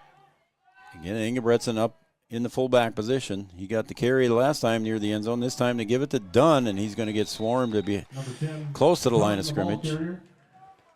So Dunn on the carry.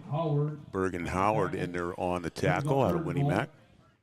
Wishing Cole Henderson, number 32 in the 9-man East, good luck from the Johnsons. We love the Shrine Bowl. And a special shout out to Coach Tim Harchie from the North Border Eagles. Side note, Cole is the third in the family to play in the Shrine. Oh, I got to read the rest of that one. Wow. We'll come back to that. Cole is third in the family to play in the Shrine Bowl. Third and goal to go from about the 6-yard line. Sealing under center.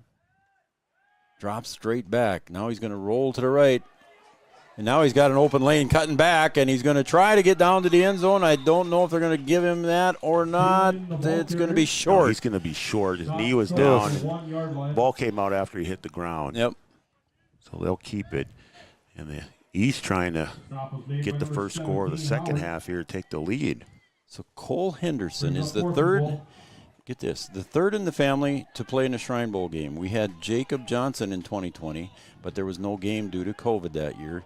And the MVP of the Shrine Bowl in 2022 was Jackson Johnson. So you are welcome. You appreciate our coverage. How about that? Yeah, that's quite a story. All in the family. Quite a story. All right, it's fourth and goal here for the East. Under center, we might just see a sneak here, Brian. What do you think? I think so. Nope. Give it to the big guy. Give it to him again. Let him rumble in there. Yep, and let the Reds see Engelbretson on the 1-yard carry. Carter Engelbretson, 6'1", 230. He's got 2 touchdowns in the game.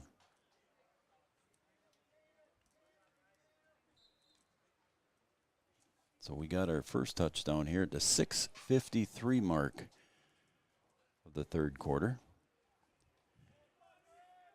And it's a 14-8 lead for the East as Sealing, again, same formation when they get inside that 10-yard line here. Engelbretson in the fullback position, Dunn deep in the eye. This time, keeping it himself was Sealing on the carry. So there's your keeper. There's my keeper that I thought I was going to get the last time. And that will be A 16-8 lead here for the East squad. We'll take a break and we'll come back with 6:53 to go in the third. The East leading the West 16-8. There's no off-season for greatness. You do what it takes to stay in the game. And so do we. Our commitment is to keep you moving forward. Essentia Health, Orthopedics, and Sports Medicine. Like nowhere else.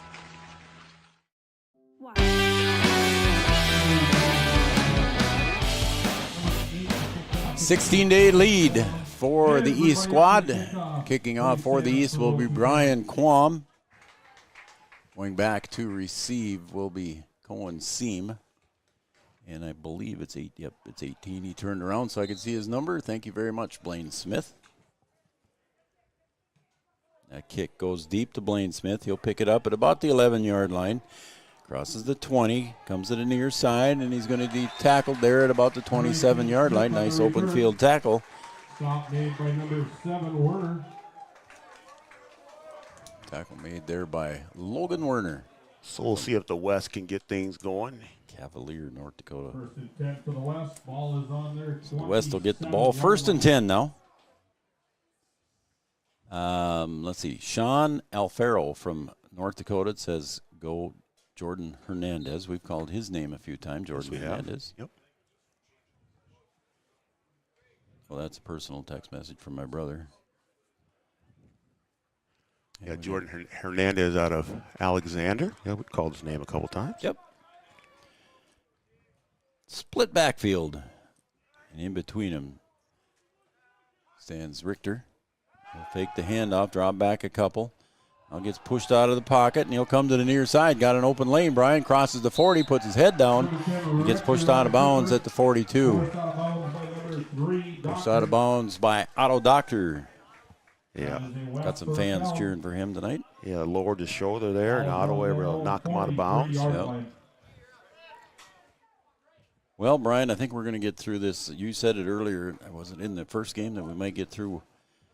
Well, first time in 2 years that we got through it without rain. Without rain, yeah. We've had the heat every year, right. It seems like. We've had the heat. Well, we had 2 years of rain and shortened games. Yeah. For both of those years. Yeah. I think we only played a half of the 9-man game last year. The Deucer Jr. in the backfield is going to step back to pass. Now he gets pushed up into the pocket, throws it down, and it's complete on a pass. Downfield, completed to Will Arts.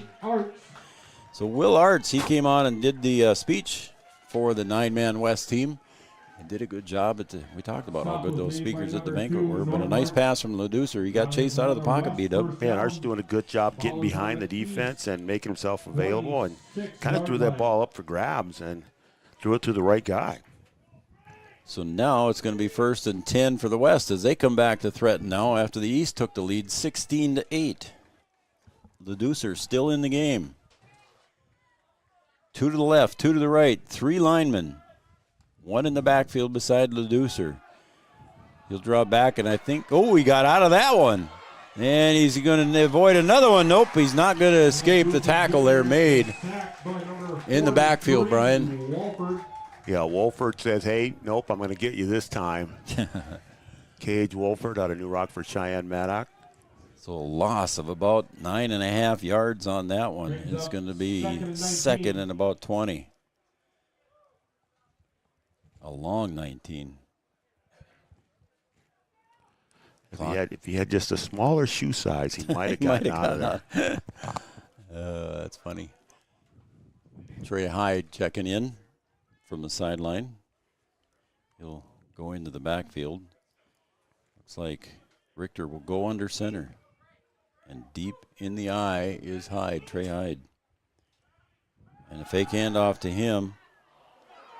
Breaking right, pass goes up, and it's an interception there for Owen Lesko.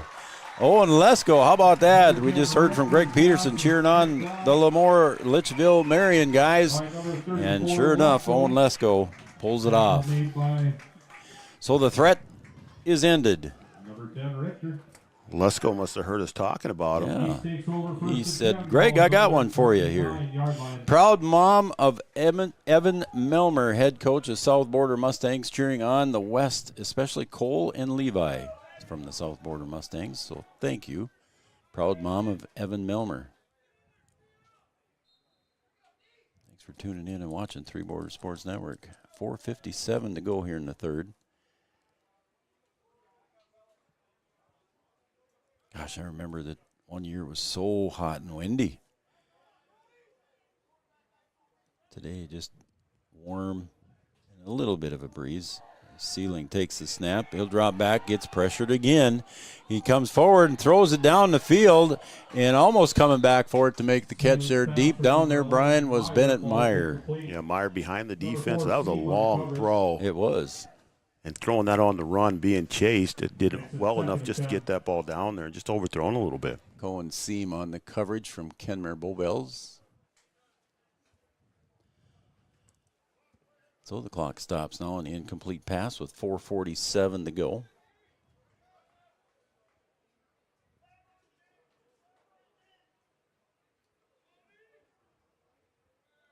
Sealing looks over the defense.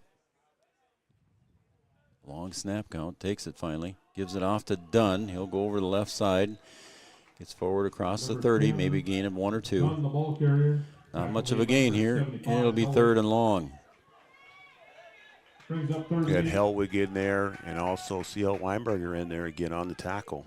How many times you said that guy's name today? He's just always around the action.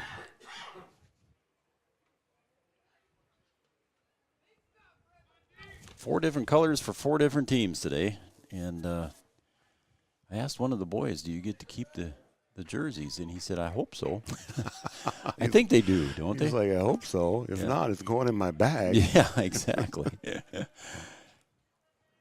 Sealing fakes the handoff, drops back 3 steps, comes to the near side, and again intended on the near side for Meyer, but couldn't quite complete it as he led him by a step too many.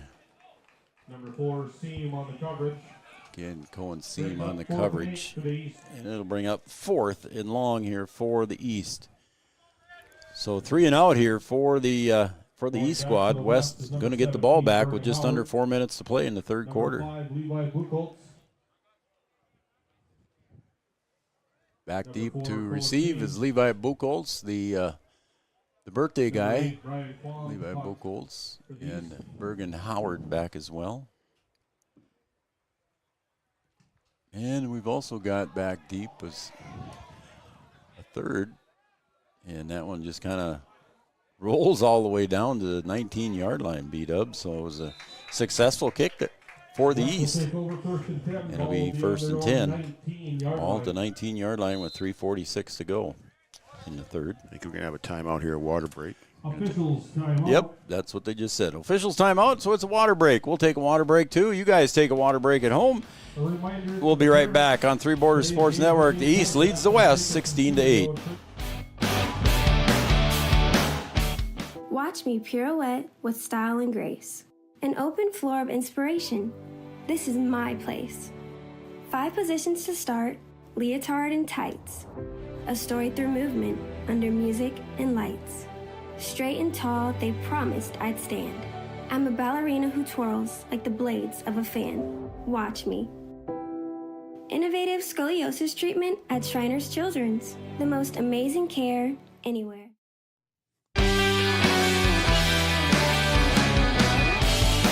Shriners Children, how about that? They do some great stuff, and I learn more every year that I come here, and there's always a touching story, Brian. There's always something cool about it. Oh, just like the players, we find out more information. And, you know, you think you come in here, you're going to learn something, and you end up learning something else. So it's just it's a great experience for everybody. Richter had a hole there for a second, but it closed quickly. And tackle there made by Cage Walford. Stop was made by number 43, Walford. I got another couple text messages here I'll get to, Brian. Drew from Tioga. Tioga, North Dakota. Go Ashton Weathersby. Number 62, a lineman. I've been to Tioga before. 64, I mean. 64. I said 62. I meant, have you been to Tioga? A long time ago. Okay. Played in a basketball tournament there.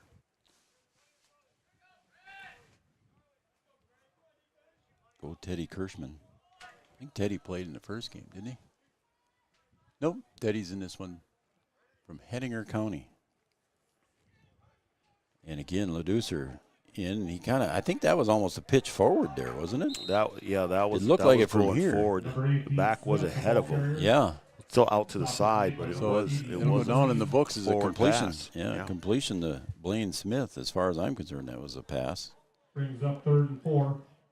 Clock is running. We're under 2:40 to play in the third.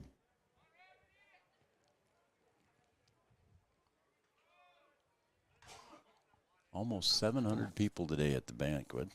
Big crowd. They had some nice, some Lions All-Star helmets signed by each team, and each team. You did it again, Lions. Shriners. Oh, did I? Yeah. That's first time today. We'll give you that. Shrine. Oh, and Richter's going to come, and he saw the lane, but he's going to get tackled from behind. Richter on the carry. He's going to be close to a first down. I think they'll give it to him. Yeah, the receiver. Oh, nope. They're marking him short. Just Brian. a yard short. I didn't think he was that far short, but that's what they're going to say. It's 4th and short. Receivers were all covered up, decided to take off, and just about had it. Cale Hebel on the tackle. Hebel number 28 for the E squad. I think you got to go here. You almost do, don't you? I don't know. We'll see what they line up in. They're going to try and draw them off. They're going to get up under center. Last time we see him try to draw a team off. No, he's going to read it and find which way he's going to go on this keeper here. No, they're not going to snap it. Timeout. Yep. So the East maintains their patience and holds up there as the West tried to draw them off sides, Brian, and try to get them jump off sides. Couldn't quite get them to do it. We want to thank all of our sponsors and be sure to stay tuned for our Gate City postgame show at the conclusion of this game. And then our starting lineups are brought to you by Essentia Health. We got Circle of Nations School in Wahpeton, First Community Credit Union. And how about the Hoopster? Perry and the crew doing that. Good job. But we talked about him before in the first game. But Perry and the Hoopster magazine, if you're a basketball nerd like my partner here. Calling me a nerd? A little bit. Okay. You like basketball. I do. Yep. I do. You're a basketball nerd. Well, I'm a basketball coach. You kind of, well, and as a sportscaster, we kind of go by that too as well. But they got pretty good information and outlooks on the upcoming season, and they look back at last season. The Hoopster magazine. Farmers Union Insurance sponsored our pregame, and NDSCS on the scoreboard is. You know what's cool about the Hoopster is that it's every boys and girls team in the state is in there, high school and college. Oh, and they're going to get a second chance, and you'll get across the 30, and that will be a first down for Richter. They came back out, Brian, and quick snap, and away we go. Made by number 7, Warner. It's a chess match out there. It is. West first down. Coach Kleingen and Coach Stringy, between the two of them, there's over 30 years here in their Shrine Games experience? Shrine game experience? Yeah. Or coaching insurance? Coaching experience. Well, Coach Kleingen's got 28 years of coaching. 28 years of coaching, yeah. So it wasn't, I guess, all Shrine Games for him. I was thinking it was 28. And never mind. We'll just go on. The heat's getting to Are you paying attention to the game? I think so. All right. 1st and 10. Pitch goes backwards, and I think he might have been looking to pass there, but he's going to get chased down and a tackle for a loss there. And I really believe, Brian, that Blaine Smith was looking to throw the ball there. I think they had something dialed up there, Joe. I can't see the receiver. He's talking the receiver, too. I can't see his number. It's like 8? Yeah, number 8. That's Will Arts. They had something dialed up I for think him you're right. down I think the there's something going on there. Yeah. This will probably be the last play of the quarter here, Brian, as we're down under 10 seconds to play, and that will be the final play of the third quarter. We're going to go to the fourth quarter here on Three Borders Sports Network. The East leads the West 16-8 on Three Borders Sports Network. Back after this. Let's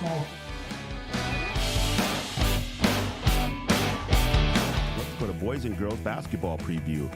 The Hoopster and Miss Hoopster provide information on all North Dakota boys and girls basketball teams in every high school division for the upcoming season. Find out who's playing, get to know all the top returning athletes, and check out North Dakota high school basketball past and present record holders, along with other information the Hoopster and Miss Hoopster has to offer. If your organization is interested in reaching North Dakota basketball fans, the Hoopster offers a variety of advertising packages. For more information, visit indiehoopster.com or visit the Hoopster on Facebook or X. We'll see you on the court. Your first car. It might not have been perfect, but that didn't matter. You loved it because you worked hard for it. You took care of it, and it took care of you, your friends, and maybe that someone special.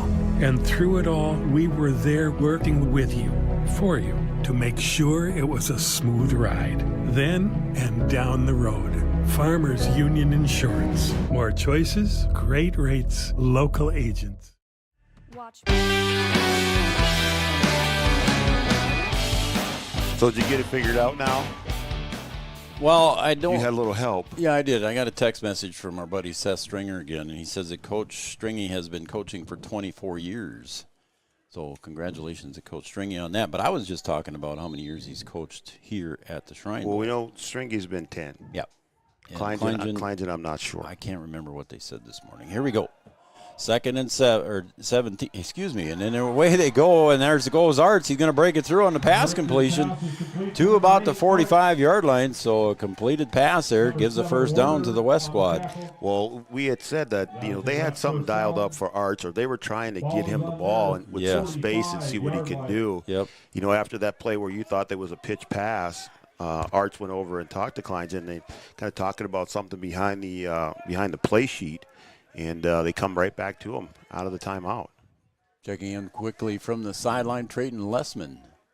West Hope Newburgh, Glenburn. 1st and 10, ball at the 45-yard line on the west side of the 50. Snap, Richter.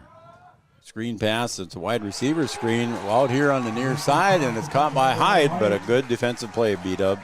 Owen Lesko has been doing How work about out that there. Guy? He has been doing work.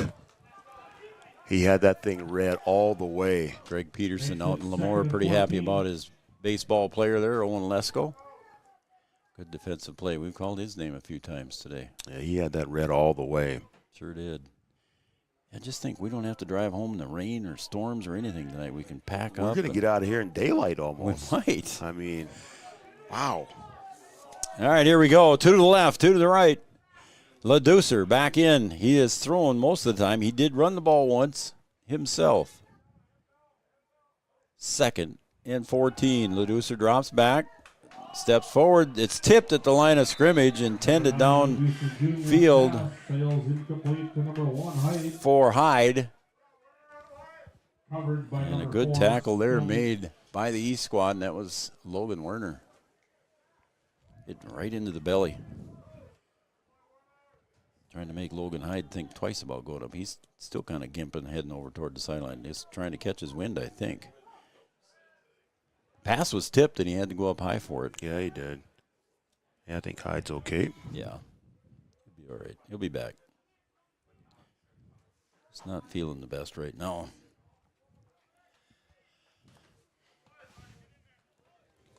.27 still to go on the play clock. LaDucer in the backfield. Beside him is Blaine Smith. Again, 2 to the right, 2 to the left. LaDucer back to pass. Steps up forward again. And again tipped at the line of scrimmage, beat up. I didn't see who tipped it, but it was a pass intended down at about the 45-yard line, intended for Jaden Nelson. I think that was Cage Walford that got a hand on that. Okay. Back for the East, number 2. So the East will drop back a couple of punt returners. For the West. Back to receive will be James Trainer and Grant Cosley. Back to punt.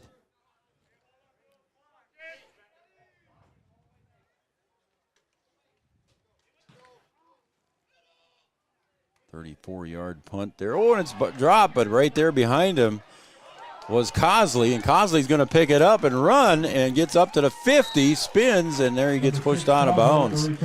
So in the right space, right time there, B-Dub. Yeah, in the right spot, the right time, right there. Just kind of back up. We're going to have a flag here, a late flag. Yes. Some extracurriculars here, I think. Yeah, I think so. Owen Lesko, I think, was trying to get his teammate away from that. That was Caden Rose from Cavalier, and he's getting the talking to by Coach Stringy right now. And it is against the East squad. Yeah, you'd hate to see unsportsmanlike in a game like this, but you know they're getting feisty. out there competing. Yep. And sometimes adrenaline takes over. So, like Mike Berg said in his keynote address here to the teams during the banquet, he said, "You aren't going to play a game that's any faster. You aren't going to play a game any harder, and you're not going to get hit any harder unless you're going to college. This is going to be the fastest and hardest hitting one that you're ever going to experience as a high school player." And that is very true. His poem that he read it last year and read it this year. The mother's poem is touching. You look around the room, you see some of the mothers as he's giving that speech, and they are shaking their head, and you can kind of see some of the tears start to fall. Pass completed out here on the flat for a short game to Brian Quam. Number 12, Baker. Might be a gain of 2 or 3, maybe. We'll see. Maybe 2. Yeah, you can check out the banquet and you can hear some of the words that Mike Berg had to say. It even touched him. You could, I think. Yeah, it does, man. It's I don't know, as just a coach, washing that uniform one more time. Yeah, as a coach, you get to the end of the season and you start thinking about everything that you've done and the players that you've worked with. Yep. I know for me at the end of the season, it's tough to. Yeah. It's a tough emotional whirlwind in that locker room. Sealing drops the snap. He's going to scramble out to his right, and he's going to just try to make the best of it. Does get up across the original line of scrimmage, maybe gains 2 more. And it'll be 3rd down and about 5. Yeah, and it's always tough on coaches and players, when you lose your seniors at the end of the year and you do your little benefit banquet, whatever you want to call it. It's a mess, dude. That's all I can say. It is a mess. Well, especially, you as a basketball coach, you had a senior daughter that got to play her last game as a Husky. Yeah, it was a tough couple of years for her too, being injured and being able to play in the last game and getting on the floor and scoring 5 points. Doing well, scoring 5 points in 2 minutes, and you look at her and go, "Hey, really?" Yeah. 3rd and 5. Again, a bobbled snap. And that's not going to work out so good, as I don't think he got back to the original line of scrimmage. So it'll be 4th down and 5 as Sealing got bobbled the snap again. Yeah, you got to get control of that ball. Looks like we're sending in the punt squads. Number 8, Brian Quam, the punt. Quam will step in to punt. Back for the West. Number 4, Cohen Seam. Yeah, well, I don't remember which team it was, but they were talking at the banquet of someone who was going to play center today who had never played center. We had talked about players playing different positions. Yes. And I don't remember the team, but like we said, there are a lot of guys playing different positions that they haven't played before. Yep. Punt goes high up in the air. I don't think we're going to see a return here, Brian. Is that one? Oh, and a good east bounce. Look at that thing roll all the way down inside the 10-yard line to the 9. Where it's down there by James Traynor for the East. What a kick there, and that's good. Well, you couldn't ask for anything better than that. Boy, yeah, it's going to put them in tough field position for the West here, trailing 16-8 with 8:26 to go. Now, the East was able to come back and tie this game up before halftime. Mm-hmm. Then they come out and score right away. Now the West going to have to try and do their comeback trail and see if they can go down the field and tie this thing up. Jeannie's watching, too. Why do you call her Jeannie? How come you just can't say your wife is watching? Well, just because. That's just who I am. Yeah, I guess so.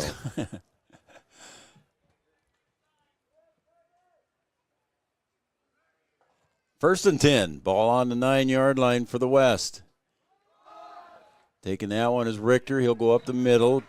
Just getting some safe yards there, beat up, and getting about 5. Yeah, just trying to give himself a little bit of room to work. Yep. Get out of the shadow of the end zone there.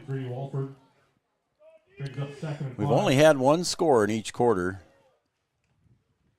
The West scored in the first. The East scored in the second, and the East scored in the third, and we're in the fourth quarter here with 8 minutes to go.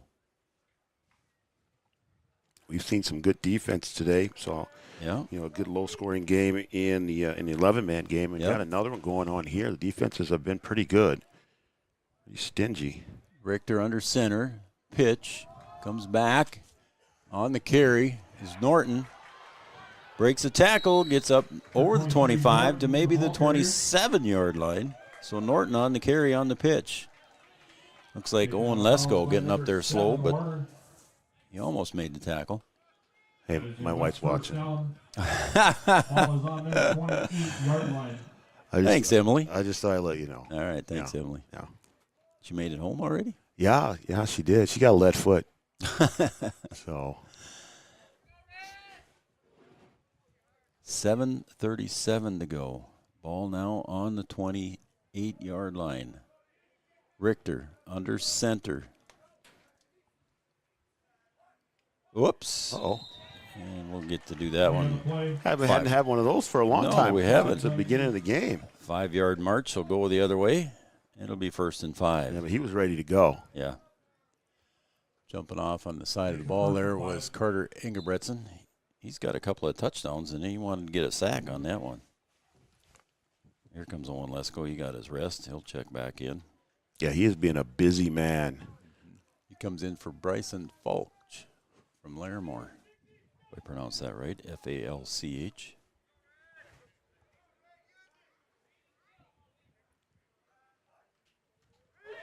Pitch goes outside on the carry, and there's our man, Owen Lesko, on the tackle after about a 2-yard gain on the carry by Blaine Smith. Number 34, Lesko. He got a breather, and then he makes the tackle at the linebacker position. Let's go. Is that what I heard down there? Let's go. Yeah. Could be. That'd be a good one.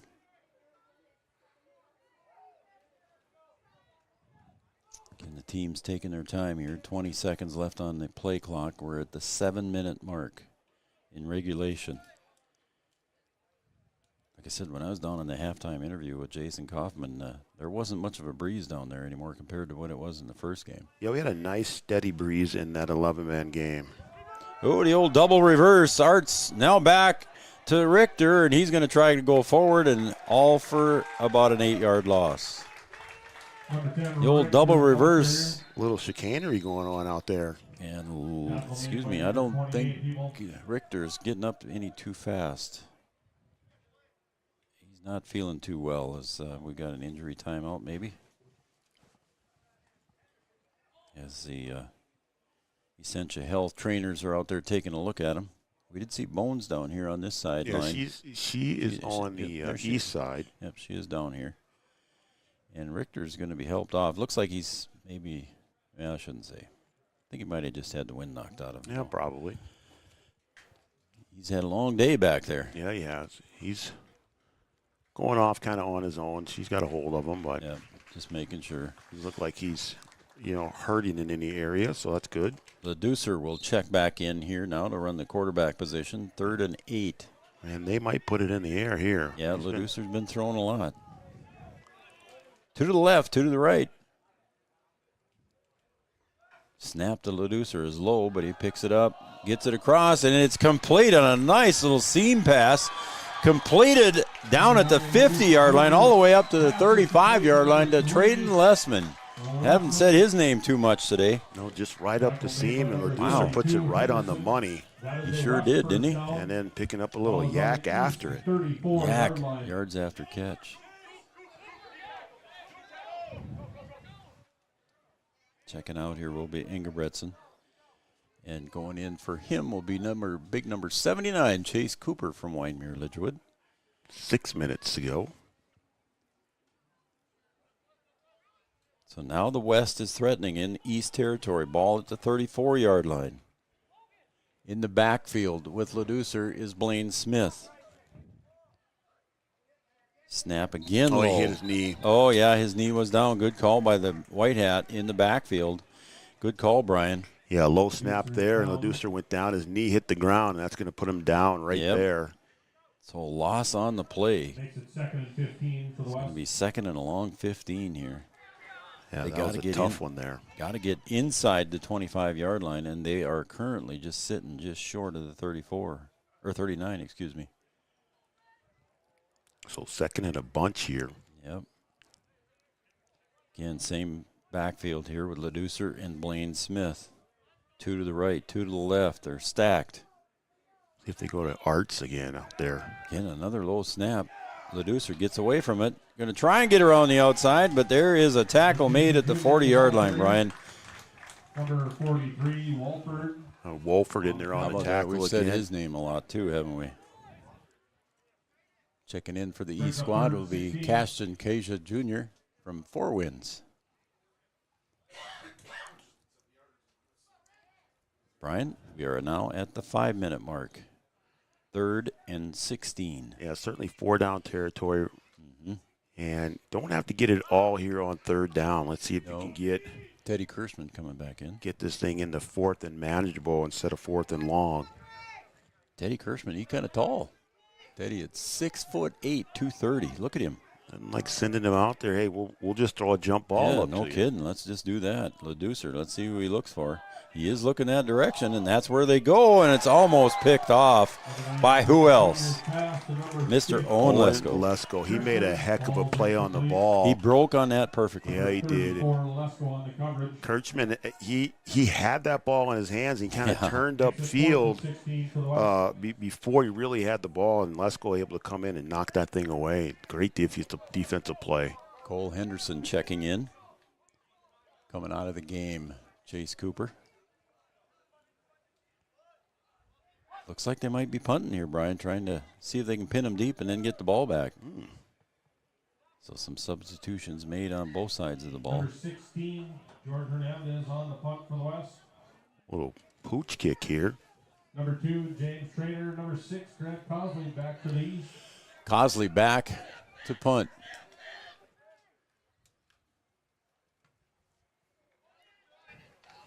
Oh, and it's picked up right at the 5-yard line. Coming up across the 15, near the 20, and tackled back there is, Cosley. Well, you're okay with that. Yeah, I'm sorry, the punt was Jordan Hernandez. I said that wrong. Keep him short of the touchback at least. Yep. So it paid off. And we got a timeout here. Is it an official timeout? Yes, it is. So we're taking an official timeout for a water break here. Everybody gets a chance to cool down a little bit. Just 4:20 left in regulation. 16-8 is the lead for the E squad. We'll be right back on Three Borders Sports Network. Here I stand on my own 2 feet. Jump shot intact. Here to compete. Skilled hands were there to mend the bone. From loving halls that brought me home. My world stopped with a drive through the lane. Now give me the ball.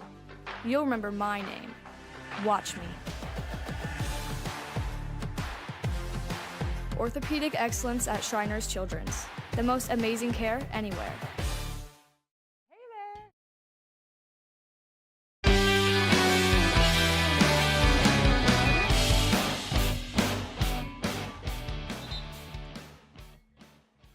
Chad Affield. There you go. Also tuned in, Chad Affield. Thank you very much. Watching Three Borders Sports Network. Got his foot up in the air, I'm sure. Hey, it's 1st and 10 now for the E squad here. Ball just short of the 20-yard line. Maybe even closer to the 19. We'll call it the 19. So 1st and 10 for the East.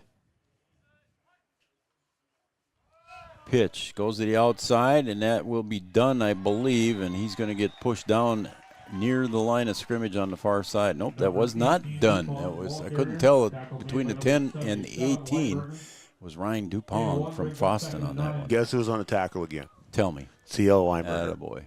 Man. Him and Owen Lesko, Mr. Defense. Right, right. There's nothing going on Weinberger's side. I'm telling you that right now. he might as well pull a Deion Sanders and just don't go to that side. Yeah, you could, yeah.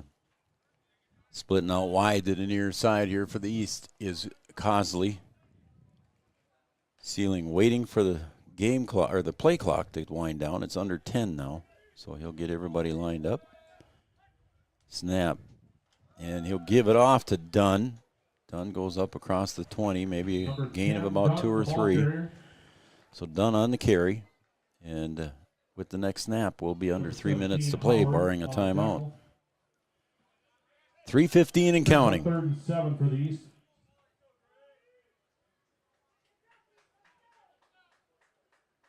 pace of play, Brian, in this game is a little slower than a normal 9-man game, isn't it? Yeah, you expect a lot of action. They're going up and down, no punts or whatever, just a wide open game. And it's been a bit of a defensive battle. We saw that in the first game, and it's holding true here in the second. And just some good, not that there's not any good offensive players. There's certainly a lot of good offensive players. But the defensive players are winning the battle here today. Snap. Sealing drops back. He'll roll to the right. Gets across the 20. Going to carry it himself for a first down. If he stays in bounds, that'll help. But he's going to cross the 50, the 40. Going to go all the way across the 10. 5, touchdown. Sealing with a 78-yard touchdown run. And that might be your dagger. How about that, Joe? I think he was really just trying to kill a little bit of time and then find a place to go down. And how about just going down the sideline and taking it to the house? Big play to maybe just put the nail in the coffin. Might have just done that. At the 2:24 remaining mark here in the fourth quarter. He must have heard us asking for some offense. He's like, hold on a second, hold my helmet. Let me go down the sideline here. Yep. The bone's packing up the water already. He's like, that's going to do it. Yeah. 2 timeouts left for the West, 3 for the East. And the East will go for 2 here. Sealing under center. Engelbretson up front. And the pitch comes to the near side to Dunn, and he's going to just waltz into the end zone down here in the corner for 2 points. And it's 24-8 now as Dunn completes the touchdown, and the 2-point conversion is good. 24-8 here on Three Borders Sports Network. We're going to take a break, and when we come back, we'll have more of this one from Mayville, North Dakota.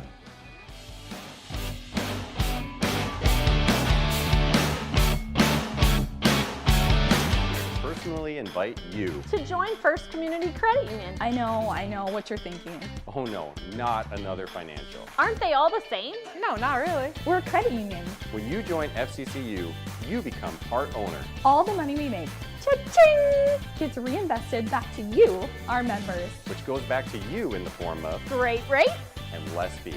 So come see why life is better with community at First Community Credit Union.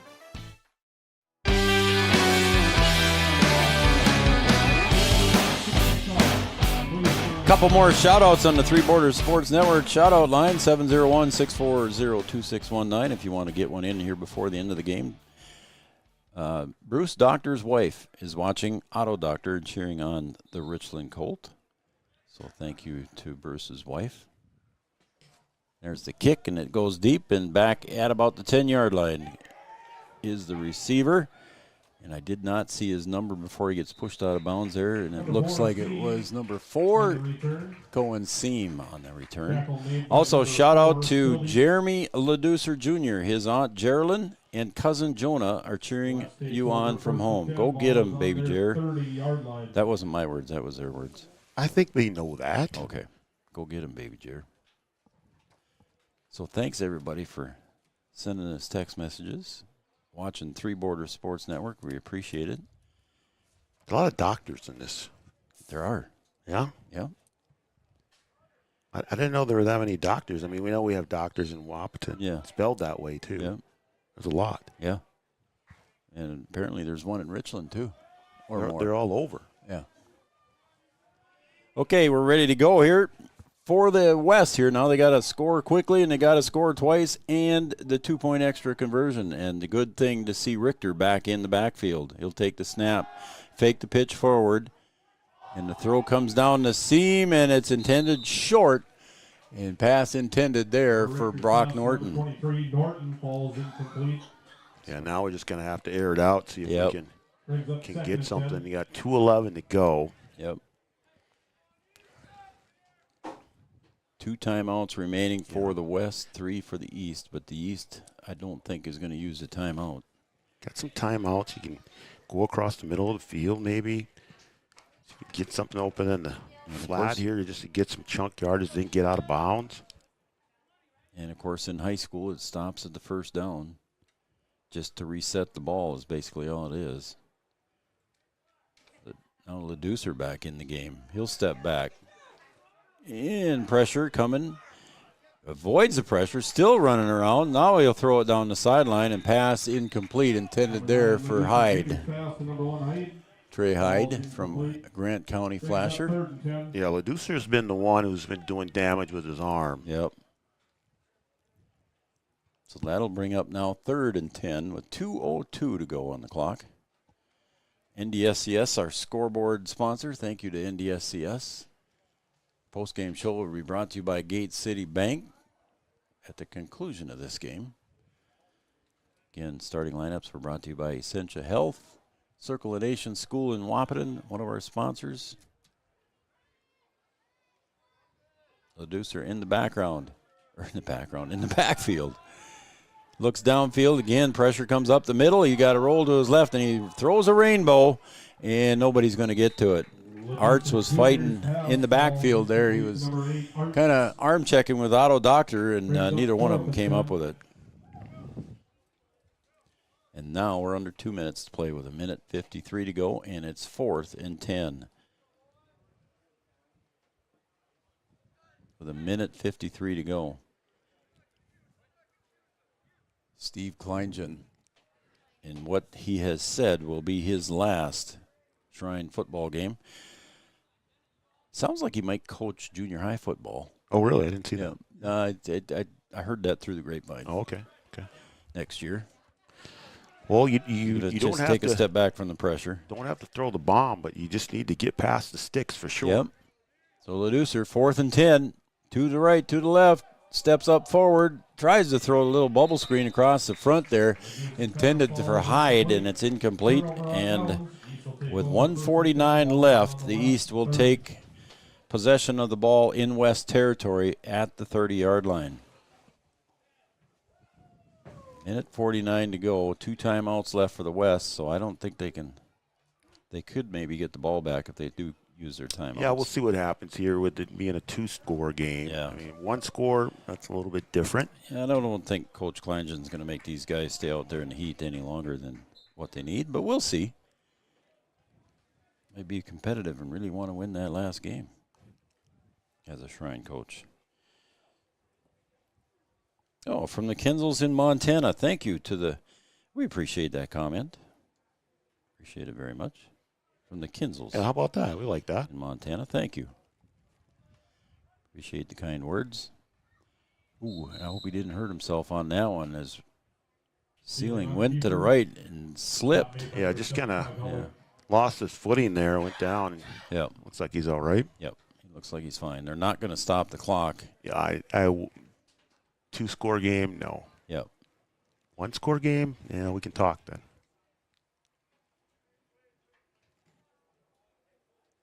So taking their time coming up to the line now. There's still 23 seconds left on the play clock. So the East squad needs to take some time off here. We're at 1:13 to go. So they're taking their time. 10 seconds on the play clock. Snap, and they'll hand it off. Carrying it forward across the 30 for positive yards was Dupong. Dupong, the ball carrier. So we get it back upon there. We have just what you don't want to see in a game like this, Brian, at the end here. That might be a cramp, though, I think. It could be. I mean, it's warm down there. Yeah. He's going to go off on his own. I think that might be a cramp. Bergen Howard from Winnimac going to limp off there. I think you're right. It looked like a cramp when he got up. This will be the final play of the game here, I believe, folks, barring a penalty or anything else like that. 20 seconds to go on the there's only a difference of about 1 second. Snap, and then Dunn gets the carry. He'll zig and zag, and he might get across for the end zone as he's going to push it. Did he get in for the final score? Did he in? No signal there. Nope. He's going to be out of bounds. Right. 7 seconds to go. Right at the 1-yard line. Coach Stringy wanted to get his running back another touchdown here, but got stopped just short. Hunter Dunn, 6'5", 175-pounder Warbird. Well, 7 seconds left here, Joe. Yeah, so they might score. I said it was going to be the last play of the game, but there might be one more. Fight Club. You don't talk about it. I guess. 7 seconds to go. The East leads the West, 24-8. Big Number 59 coming up over the ball, Isaac Stadler, 6'2", 255 from Griggs, Dakota. And it looks like they're just going to give it up here. And he does. So that will end the game here. And your final score on the NDSCS scoreboard, it's 24-8. The East beats the West in 9-man football. And we'll be right back with our post-game show brought to you by Gate City Bank right after these messages on Three Borders Sports Network.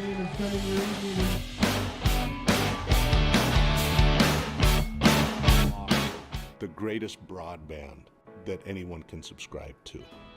And that's because of the infrastructure that we have been able to build over the last decade. You know, we're talking 10 gigabit per customer. That's the network we're building. There's days I think about, what's the network going to be after I retire? Where it continues to evolve, and if it evolves as much as what it has in the last 73 years, we can't even dream what it's going to be in the future. Watch me. Watch my first step turn to leaps and bounds. Watch me play carefree while the world goes round. Listen to me join in with every girl and boy. Screams of happiness, limitless joy. Watch me run through the grass and sand. They said I would, now I can. Watch me. Shriners Children's, the most amazing care anywhere. A better way of life is better days off and better nights in. Better hellos and better goodbyes.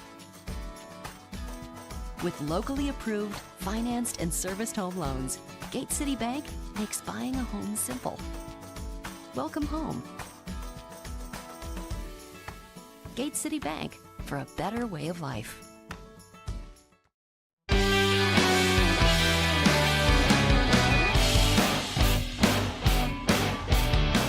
Welcome back to Mayville State University, everybody. Mayville, North Dakota, and the Jerome Berg Field here in Mayville. Your final score, the East 9-man squad defeats the West squad. 24-8 was your final score. So both East squads, B-Dub, came out victorious today. The East 11-man won 10-7 in a pretty well-fought game there.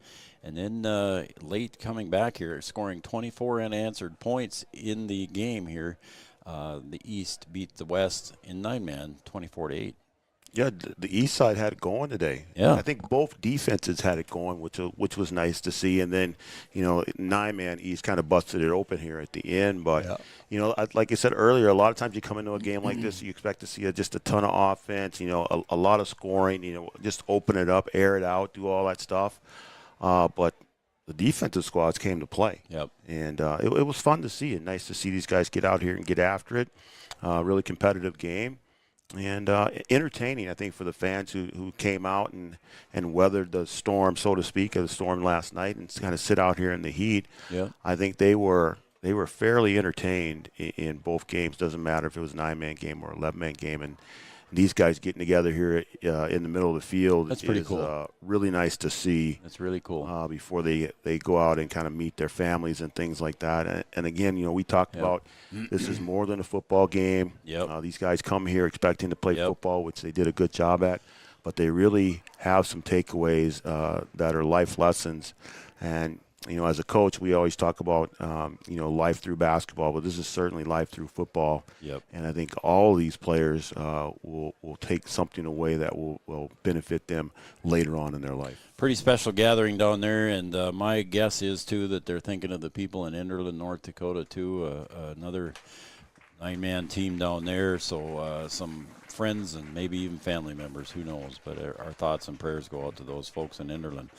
Again, the final score 24-8. The West opened the scoring in the first quarter with 1:26 to go. LeDucer to Norton pass of 48 yards, and then Richter with a 2-point run made it 8-0 in the first quarter. Then in the second quarter, the East answers with 1:05 remaining, just before the half ended, as you said earlier, Brian. Engebretson on a 2-yard run, and then Engebretson again on a 2-point run. So it was 8-8 at halftime.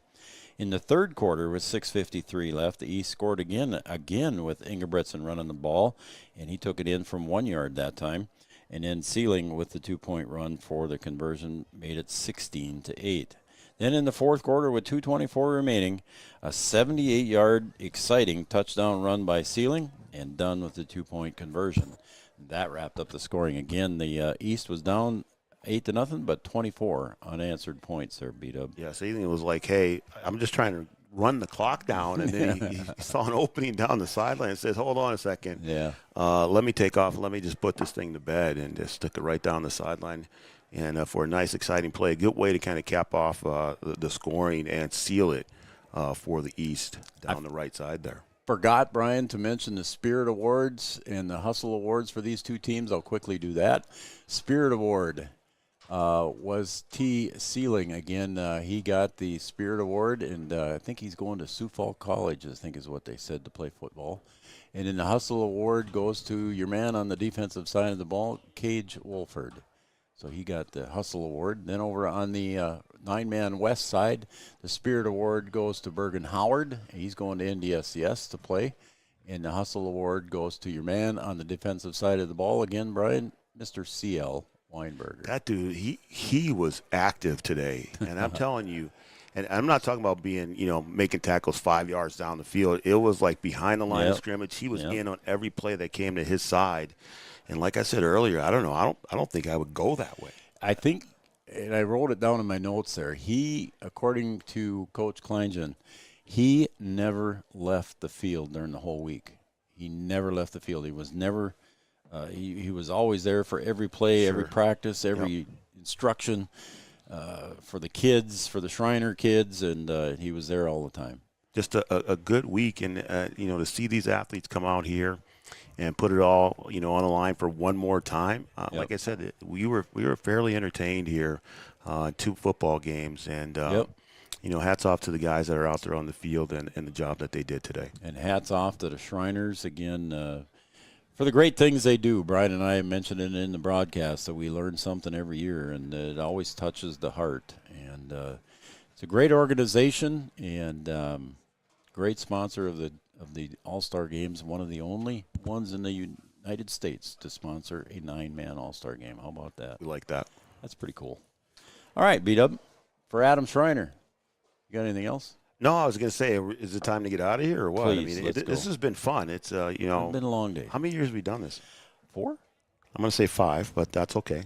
Is it 5? So I think it's 5. Okay. And but it's been fun. We like doing it. We've taken on doing the banquet now. So the banquet's nice because we get to learn some things, and it helps us broadcast the game. See the other side of the kids. Yeah, too. exactly. You get to see the other side of the football game. Yep. And it's been fun. So thanks. Been good. Yep, it has been fun. So for Adam Shriner running our cameras today in the heat, we appreciate Adam doing what he did.